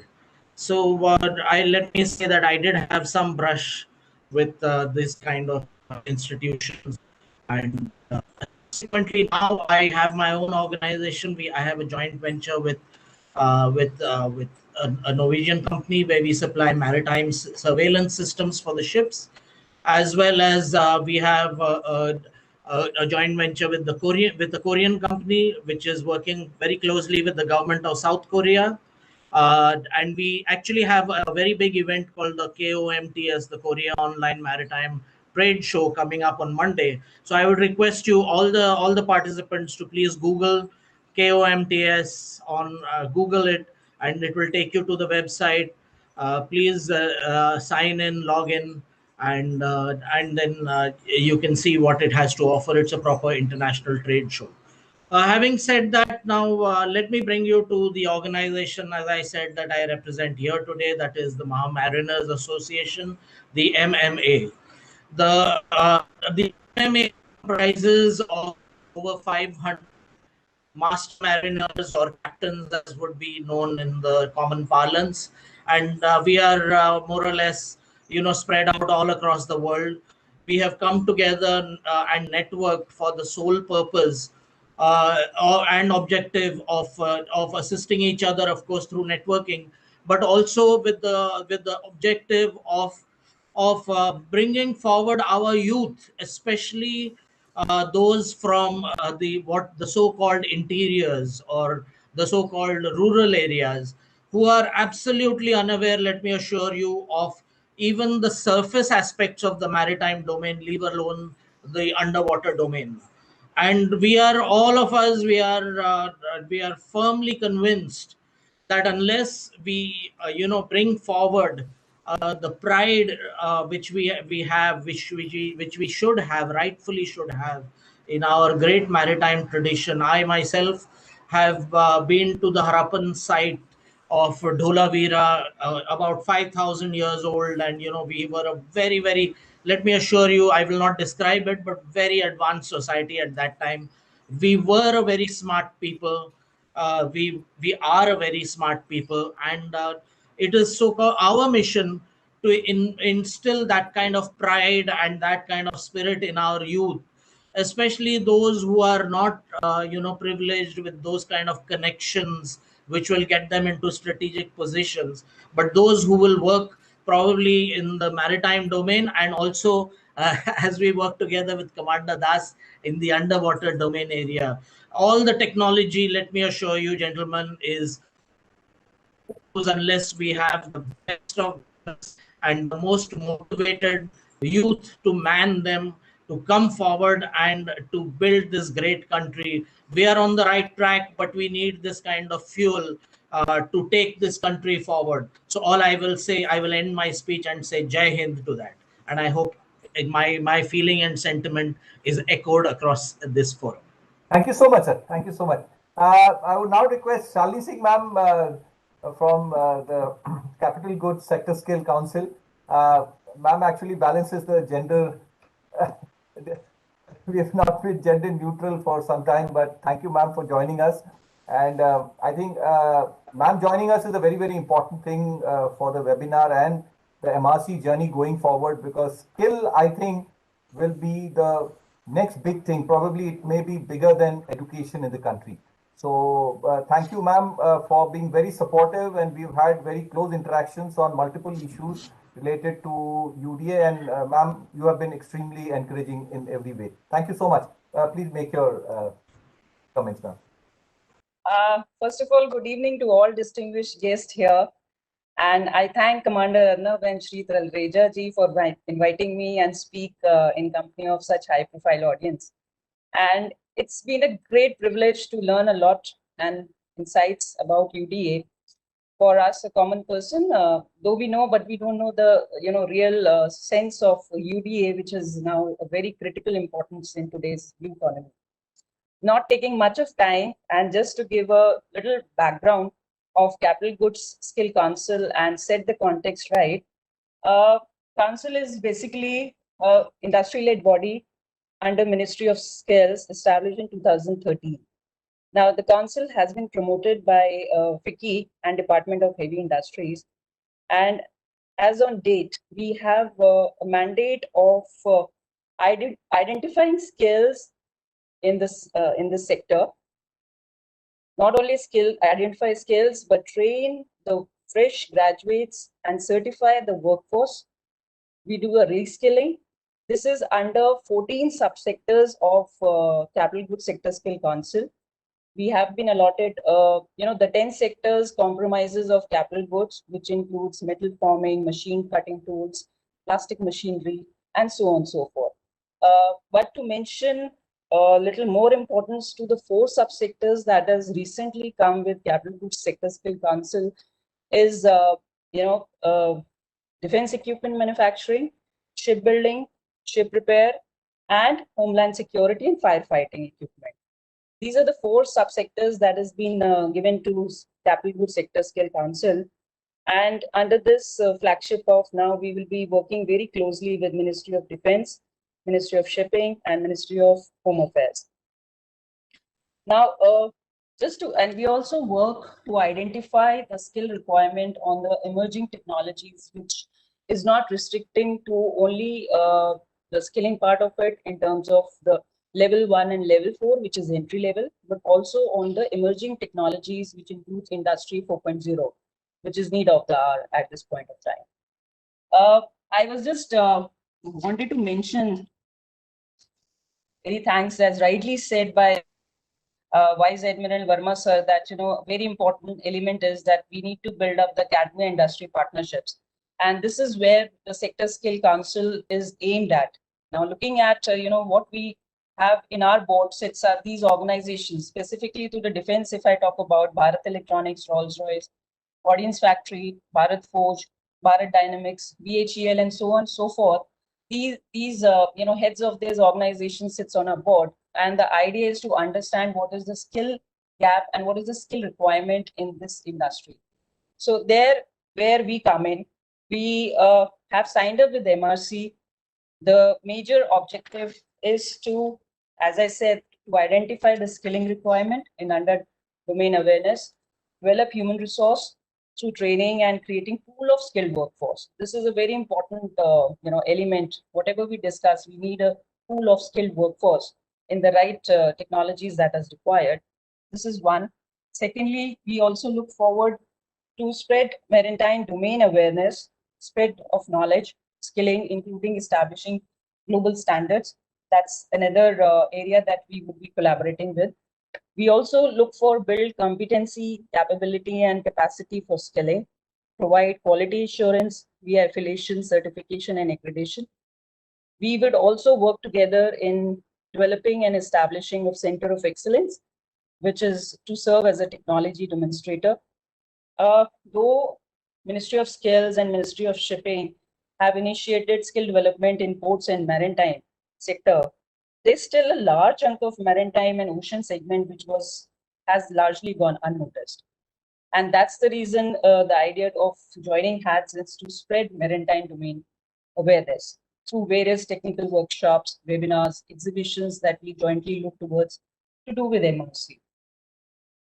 And the idea is that, intent is for technology demonstration vehicle, skill empowerment, research and development, knowledge repository that we are looking at, and resources and maritime augmentation development of capable and qualified workforce. The idea is to build the domain competency development of maritime and UDA sectors. So that's the main collaboration that we look forward for. Just to give you a background, we have trained in 10 subsectors, somewhere around 2 lakhs of skilled workforce across pan-India. And this 4 sectors under Ministry of Defense, defense equipment manufacturing, shipping, ship repair, these will be a new forte for us. And we're closely working with MRC to build the skill capacity for the entire. And we also look for the overseas placement of the skilled workforce. So I would thank you for Arnab for joining hands with us. It's going to be a great journey, I strongly believe, and take it forward. Thank you. Thank you so much, ma'am. And you made some very, very important point and extremely encouraging for us to work with you and take this forward. Thank you so much, ma'am. Sunil Tapse sir has been with offshore and diving, commercial diving for a very long time, and more than 30 years, as I know, and has huge contributions globally, and very enthusiastic. I mean, I've had a couple of interactions with him, and we do look forward to working together. And I'll request you to make your comments, sir, and I'll request you to be brief, maybe 3 minutes as we had, because we are known for keeping our time very tight. So kindly bear with us. Thank you. Arnabji, namaskar. Prafulji, namaskar. I will make sure I will be no more than 3 minutes. It took me a few months to be part of the UDA, but I'm very glad that I'm part of this initiative, which is led by Arnab Dasji and Prafulji, because I see the amount of support that and passion that Arnabji is putting in to bring all these people together. I don't think I need to recap which whatever has been said. It was like I was speaking through the speakers. The statements made by Shri Shekhar Datta, Commodore Prakash, Ambassador Gurjeet Singh, Commodore Uday Bhaskar. They've actually nailed it. They know exactly what needs to be done. And it's very important that we look in the country to find out the skill set. And I am sure, and I can assure you that everything that we need to build the underwater domain, the skill set, the experience, the technology is available in India. It's just a matter of bringing it together in a very cohesive manner. I have been in the oil and gas industry for 30 years and have been a consultant for British Petroleum and Shell for deep water major projects in Southeast Asia and India. So, and I have worked with a lot of Indian engineers and divers and ROV specialists and surveyors. So I know that ability is there. It's important for someone to know how this is to be brought together and for what purpose. And I am sure, with what's going on and what I see over here, it will be a matter just of, a few more years or maybe even sooner, where we have a clear direction on where we need to get. So yes, once again, thank you so much, Arnabji, and thank you, Prafulji, for inviting me to this forum and, participating. Thank you so much. Thank you, sir. I'll request Avinash Mishra, sir, to come in. Avinash, sir, is senior advisor, water resources at the Niti Aayog, and we have been interacting with sir on taking a whole of nation approach on the UDA. Avinash, sir. So, good evening, and I would like to actually congratulate Dr. Arnab Das for awakening the domain water awareness and the expertise which is required to this. See, I am looking after environment, forest, water resources, land resources in Niti Aayog. So I would be speaking on that point of view, that the economy, which is very much dependent on sea and the domain awareness within the sea. And I would like to say it is worth and interesting to observe that the military technology in the 20th and 21st century found their way into civilian life and have improved the world as a whole. Ambulances first appeared in battlefields in 1500s. Digital cameras were first used in 70s, Cold War period. Canned foods in 80s served the need of starving soldiers. Unmanned aerial vehicles, radars, computers, GPS are a few to be named. In fact, the list is pretty long, which was developed for the purposes of the military. But I am certain that in the similar lines, the underwater domain awareness, which is being successfully applied in defense and military applications, will soon start benefiting other sectors of the national importance. The government of India have already initiated steps towards port-based development, and Honorable Prime Minister has already set the vision of Sagar, that is security and growth for all in region, and underwater domain knowledge is crucial in these endeavors. It is suggested that the underwater domain awareness framework and the associated studies shall be focused to explore the details beyond the exclusive economic zone of 200 nautical miles. Actually, that is what the exclusive economic zones which is required. But underwater domain awareness, that is certainly even beyond what is happening, means beyond that. The exercise would require involvement and coordination of technology and non-technology partners and government and non-government stakeholders. The scope of underwater domain knowledge is not just limited to ocean waters, but can also bring impactful positive breakthroughs in better understanding and planning of surface water sources as well. As you know, that lot of economic activities, that is the blue economy, the fishing, all depends what's the marine geographic, hydrologic and hydrographic profiles are, and that is very much required. Other than what is important, which already has been spoken a lot in this webinar by the Navy experts and all. With this, I really expect that something better would emerge ahead with the leadership of Dr. Arnab Das. Thank you. Thank you very much. Thank you so much, sir. It was very kind of you, sir, for joining us. And I know you are traveling, but thank you very, very much for your very kind comments. Thank you so much, sir. I would request our speaker, Captain Rajkumar, sir, to kindly, and we will get in Shalini ma'am and Avinash sir later as soon as their audio and video is sorted out. Rajkumar sir has been, Captain Rajkumar sir has been in the Merchant Navy for a while, for a long time, and his focus has been on salvage operation. So, sir, I'll request you to kindly say your piece. Good. Can you hear me? Testing. Is this volume okay? Yes, sir. Yes, sir. Please go ahead. Good evening, respected members of this panel. It's a privilege to work with you all and share in you all. This is a totally different topic. Before I go even 1 minute further, Arnab, how long do I get to talk? And so I'll keep it to that only. I've sir, got 15 minutes, sir. 15 minutes done. Yes, sir. It is your right. You're on the thing 15 minutes. Okay. The topic given to me is a little different from the general trend of submarine and other underwater matters. Mine is something to do with salvage recovery, which is an area which we work with, because I'm a hull and cargo inspector surveyor, which I've been doing for the last 45 years. Before that, I was in the merchant navy. And incidentally, I'm ex-Dufferin Cadet 63 batch. That's enough for intro. Going straight to the topic. First point is, have we got a salvage facility in India which is indigenous, totally manned by Indians and working on it? The answer would be mostly no, slightly yes. Mostly no. Why so? From the earliest days, we found that thankfully, thanks to the armed forces, the only divers that were available were from the Navy divers. Salutations to them.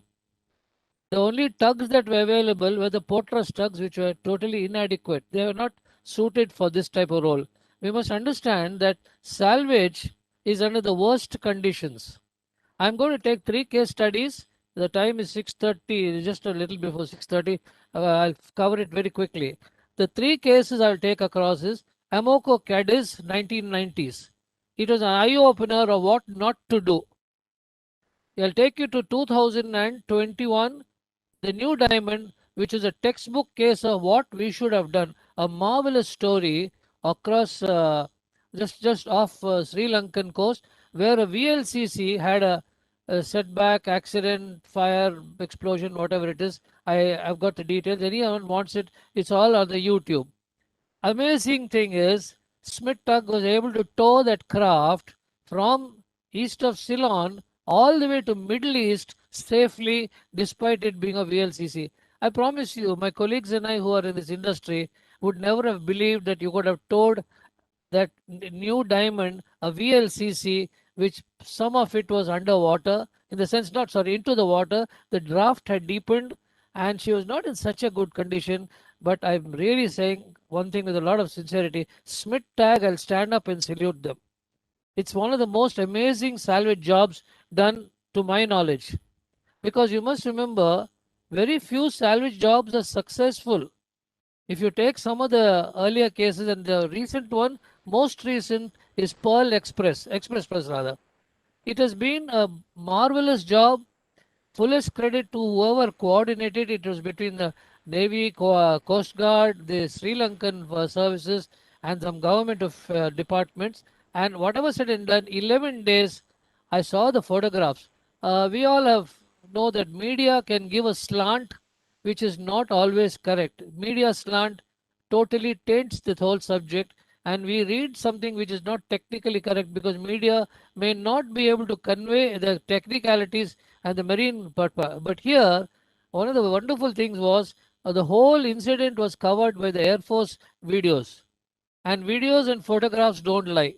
So that's one first thing is we do not have easily accessible facilities for doing salvage and rescue or recovery, whatever you want to call it. It is not just because recovery and rescue will become a part of salvage. Salvage may be the primary property, but the fact is, what are you trying to do? There's a third one which has come after that, is pollution control or prevention. And please believe me, gentlemen, ladies and gentlemen, that has taken the biggest role. If anybody has shifted to Mauritius and read about the Waka show which went on the beach, got cut into two, broken into two, you will understand what is the damage to an ecosystem. Go back to the 70s. Before Emoco Cadiz, it was Story Canyon, and it was finally bombed by the Royal Air Force, RAF, amidst lot of criticism, and they somehow managed to end that with the government literally being shaken up for the decision. But it opened up a Pandora's box. What was the Pandora's box? Marpol and Oilpol, or whatever you want to call it, because the annexures are so many. It's run into a huge legal document. Okay, we are coming back to this particular subject of 5 points. The salvage tug availability in India, to my knowledge, you can Google it. I don't see anything. You have to call for Smith Tag and 2-3 other salvage companies which are in the world. They have to be somewhere nearby. What's the speed of a tug to move on surface of water? It is not a jet plane to travel. It's not hydrofoil. To be able to come and be stationed and come to the rescue point, because let us take the case of Express Pearl. What is it? If you don't hurry up, the explosion is going to give rise to more explosions, to more fire, and that's what happened in the case of the Express Pearl. Of course, it was a bad case. There were too many blunders made in allowing that incident to have got away and landed up on the coast of Ceylon. So the first one I would like to submit, ladies and gentlemen, is the absence of a real professional salvage facility which is indigenous, homegrown, developed. We have professionals, but I do not know of any salvage tug owned operated here, because the few that existed went into just faded because they were commercially not able to manage. The next case I will take is this. The new diamond taught us a few things. You cannot do salvage unless you have got the capacity to do ship repair underwater and above water and under the most hazardous conditions. A petroleum carrying craft, 1 lakh ton plus, anytime she could explode, and you're sending a team on board to do what repairs? Hard work, hot work? God, that's a floating bomb. But somehow Smith Tag managed to do it. If you look at the photograph of Smith Tag's effort on the Neil Diamond, it's about a year old now, nearly, no less than that.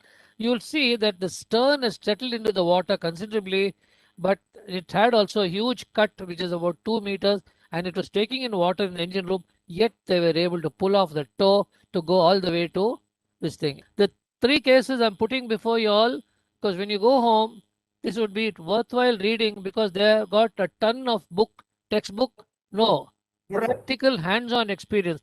The new diamond shows how a calamity can be converted into a successful salvage, repair and rescue operation with 100 marks out of 100. There is really something amazing.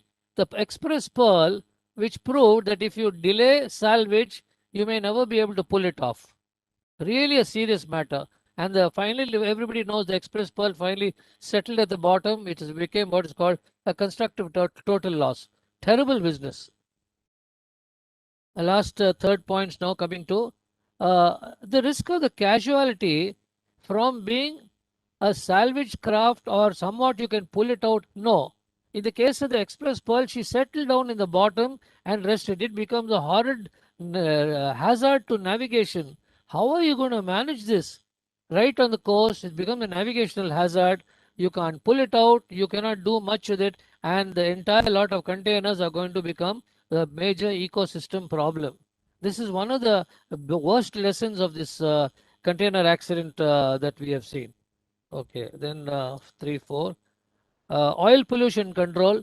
I don't think anyone in this room really needs to know, because if there's any one subject that the maritime scene has shown is this fragile condition of the ecosystem, and Mauritius and Sri Lanka have been screaming their heads off, really screaming their heads off about the damage to their sensitive ecosystems.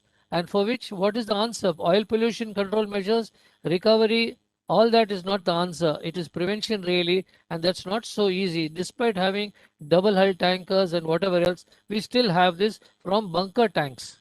You still have bunker tank problems. I did a case in Chennai at Ennore port when there was a collision. About 200 tons of diesel oil from the engine room went into the water. And I know that till today, after something like about 3.5 years, we are still doing bioremediation work. It's still not over. I'm not a operations surveyor anymore. I'm only a technical advisor, and I still assist on this.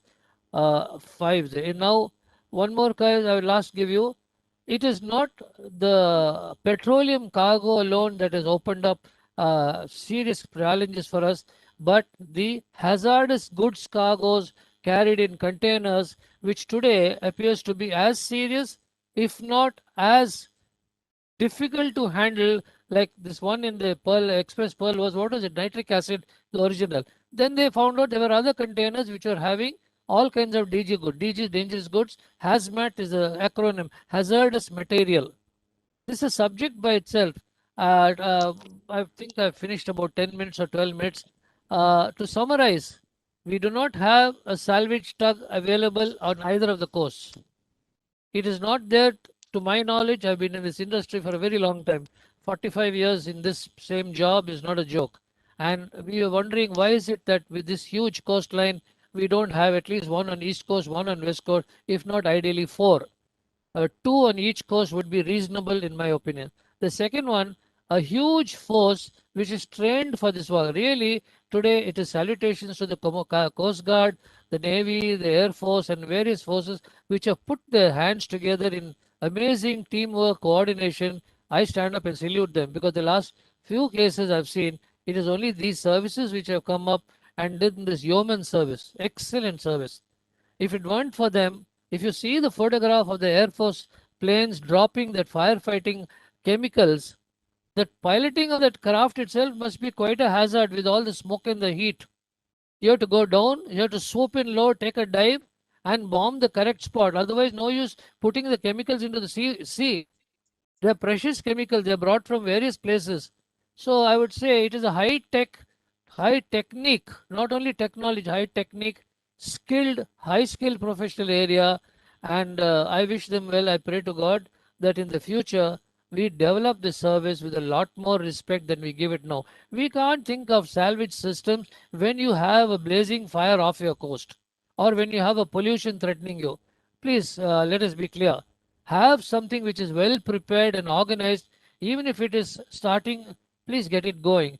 This is my submission to this very august body. There are some amazingly high ranking officers who probably advise the government. I'm just from a technical side who's an advisor, and in a commercial capacity. I do not work in any government this thing, except that perhaps I work with a lot of friends. So I thank Swarup Bangara for introducing me to this program. A good friend of mine from over 50 years. We have been colleagues together.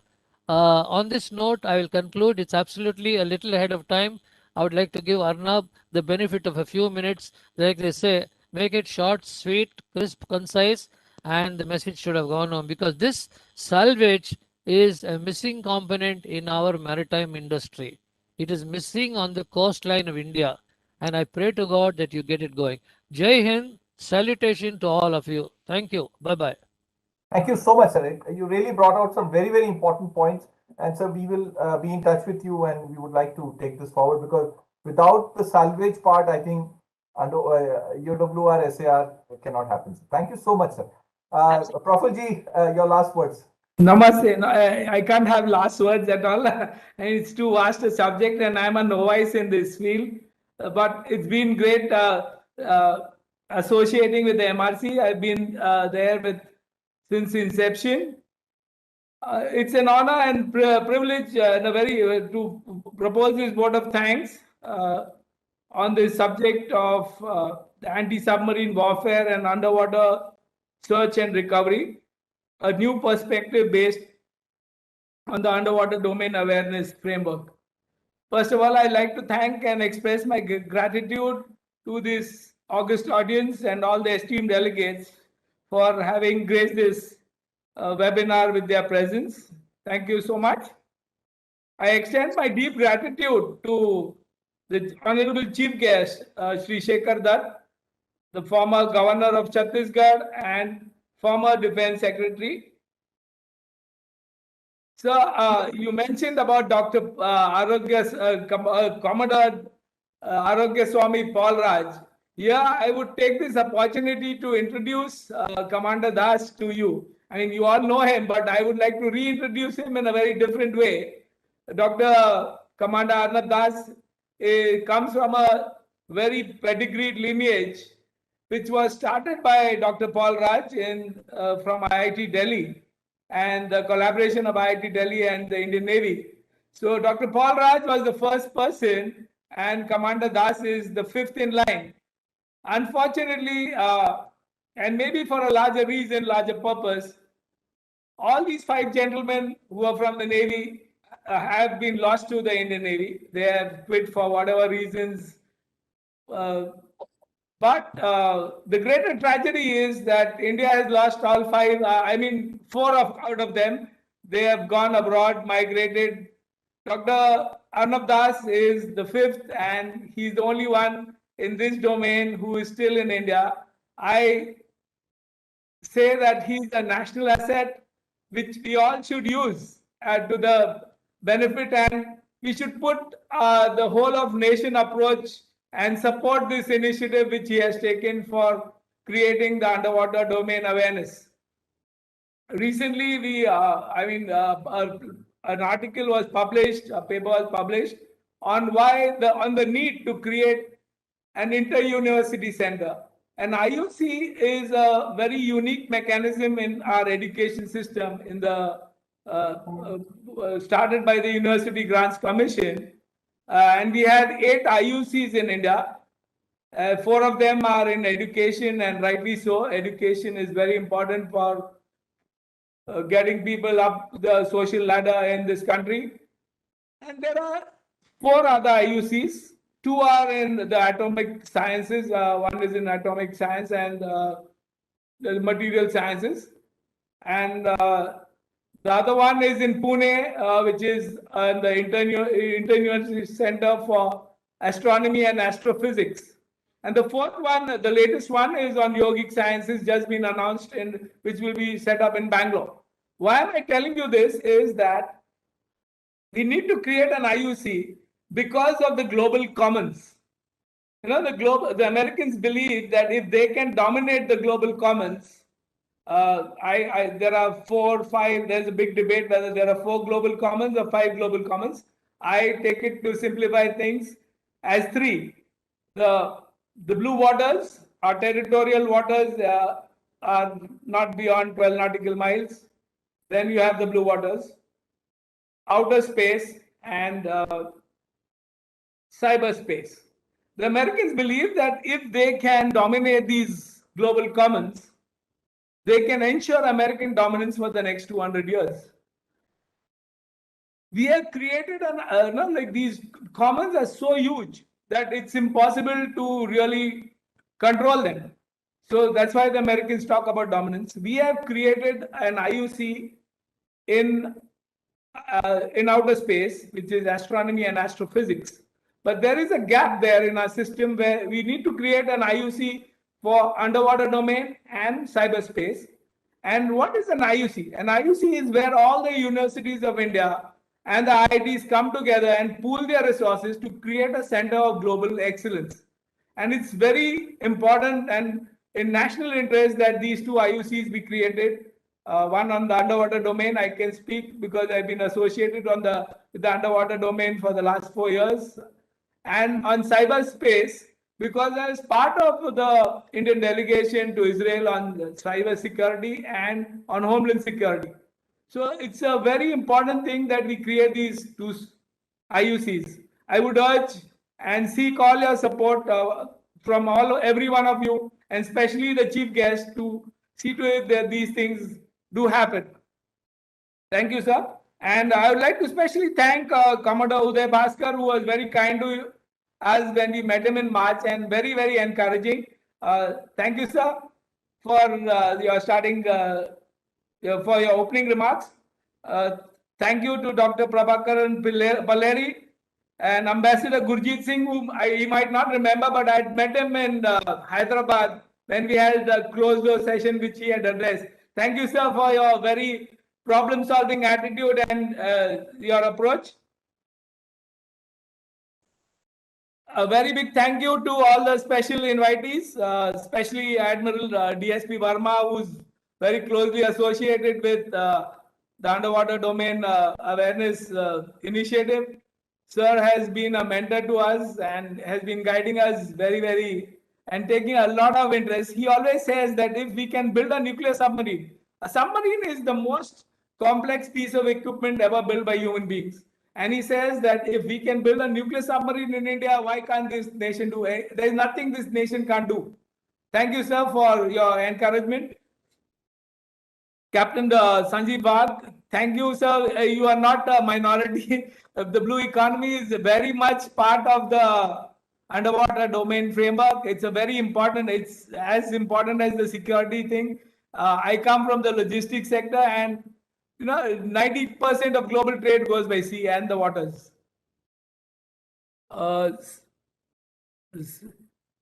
Thank you, Mr. Sunil Tapse, for having associated and taken this initiative to come and join us and lend your support to this initiative. Shri Avinashji Mishra, thank you, sir. We met you in April, just before the lockdown started in Delhi. And thank you for having graced this webinar and for all your support. And a very special thank you to Ms. Shalini Singh. We've been interacting very closely. I wear another hat. I'm on the governing body of the Strategic Manufacturing Sector Skill Council, which is being merged with the capital goods sector because of the dual use of technology purposes. And we look forward to your support and scaling this. I would like to share a few housekeeping notes maybe. We are very close to MRC is very close to setting up a center of excellence in the south with a very eminent partner. We should be able to announce it in our next webinar, which in the next month in July. We just came back yesterday, Commander, myself, from after meeting the Chief Minister of Goa, and he's promised. Goa has a very unique ecosystem, and he has promised us all the support we need. And very soon, Commander Das is slated to address the Parliamentary Committee on Education, and where he will be making out a case for setting up an inter-university center on the underwater domain. Thank you very much, every one of you. We'll continue to seek and your guidance and support. Thank you so much. Be safe, take care, have a good day, like they say in the Navy. Irrespective of the time of the day, it's always have a good day. Have a good day. Thank you. Thank you, sir. Thank you, all the panelists. Thank you, Prafulji. I think we had a very diverse discussion, and we will be compiling this into a report. I appreciate the efforts of all the panelists and our special invitees for taking their time out and making very, very insightful comments, and we have taken note of all of it. We will be sharing the video recording as well as a report that will be generated, and we will be definitely taking it forward with multiple authorities. I think I must acknowledge the participation of a very senior dignitaries in the audience. I mean, we've had probably the highest level people at, and it's a diverse group. I mean, right from the Navy to Army, I mean, the defense veterans, and even there are serving people who have joined us. Coast Guard has been very well represented, and Merchant Marine. And sir, I must emphasize that the UDA framework proposed by MRC gives equal importance to all the four stakeholders. And in fact, we had Sanjay Baru sir on our platform, and he said it is unfortunate that security has come before growth. Both have to be given equal importance, and everything has to go together. So that is where we stand for. And thank you very much, all of you, for joining us. And we look forward to your continued support and guidance. Thank you very much.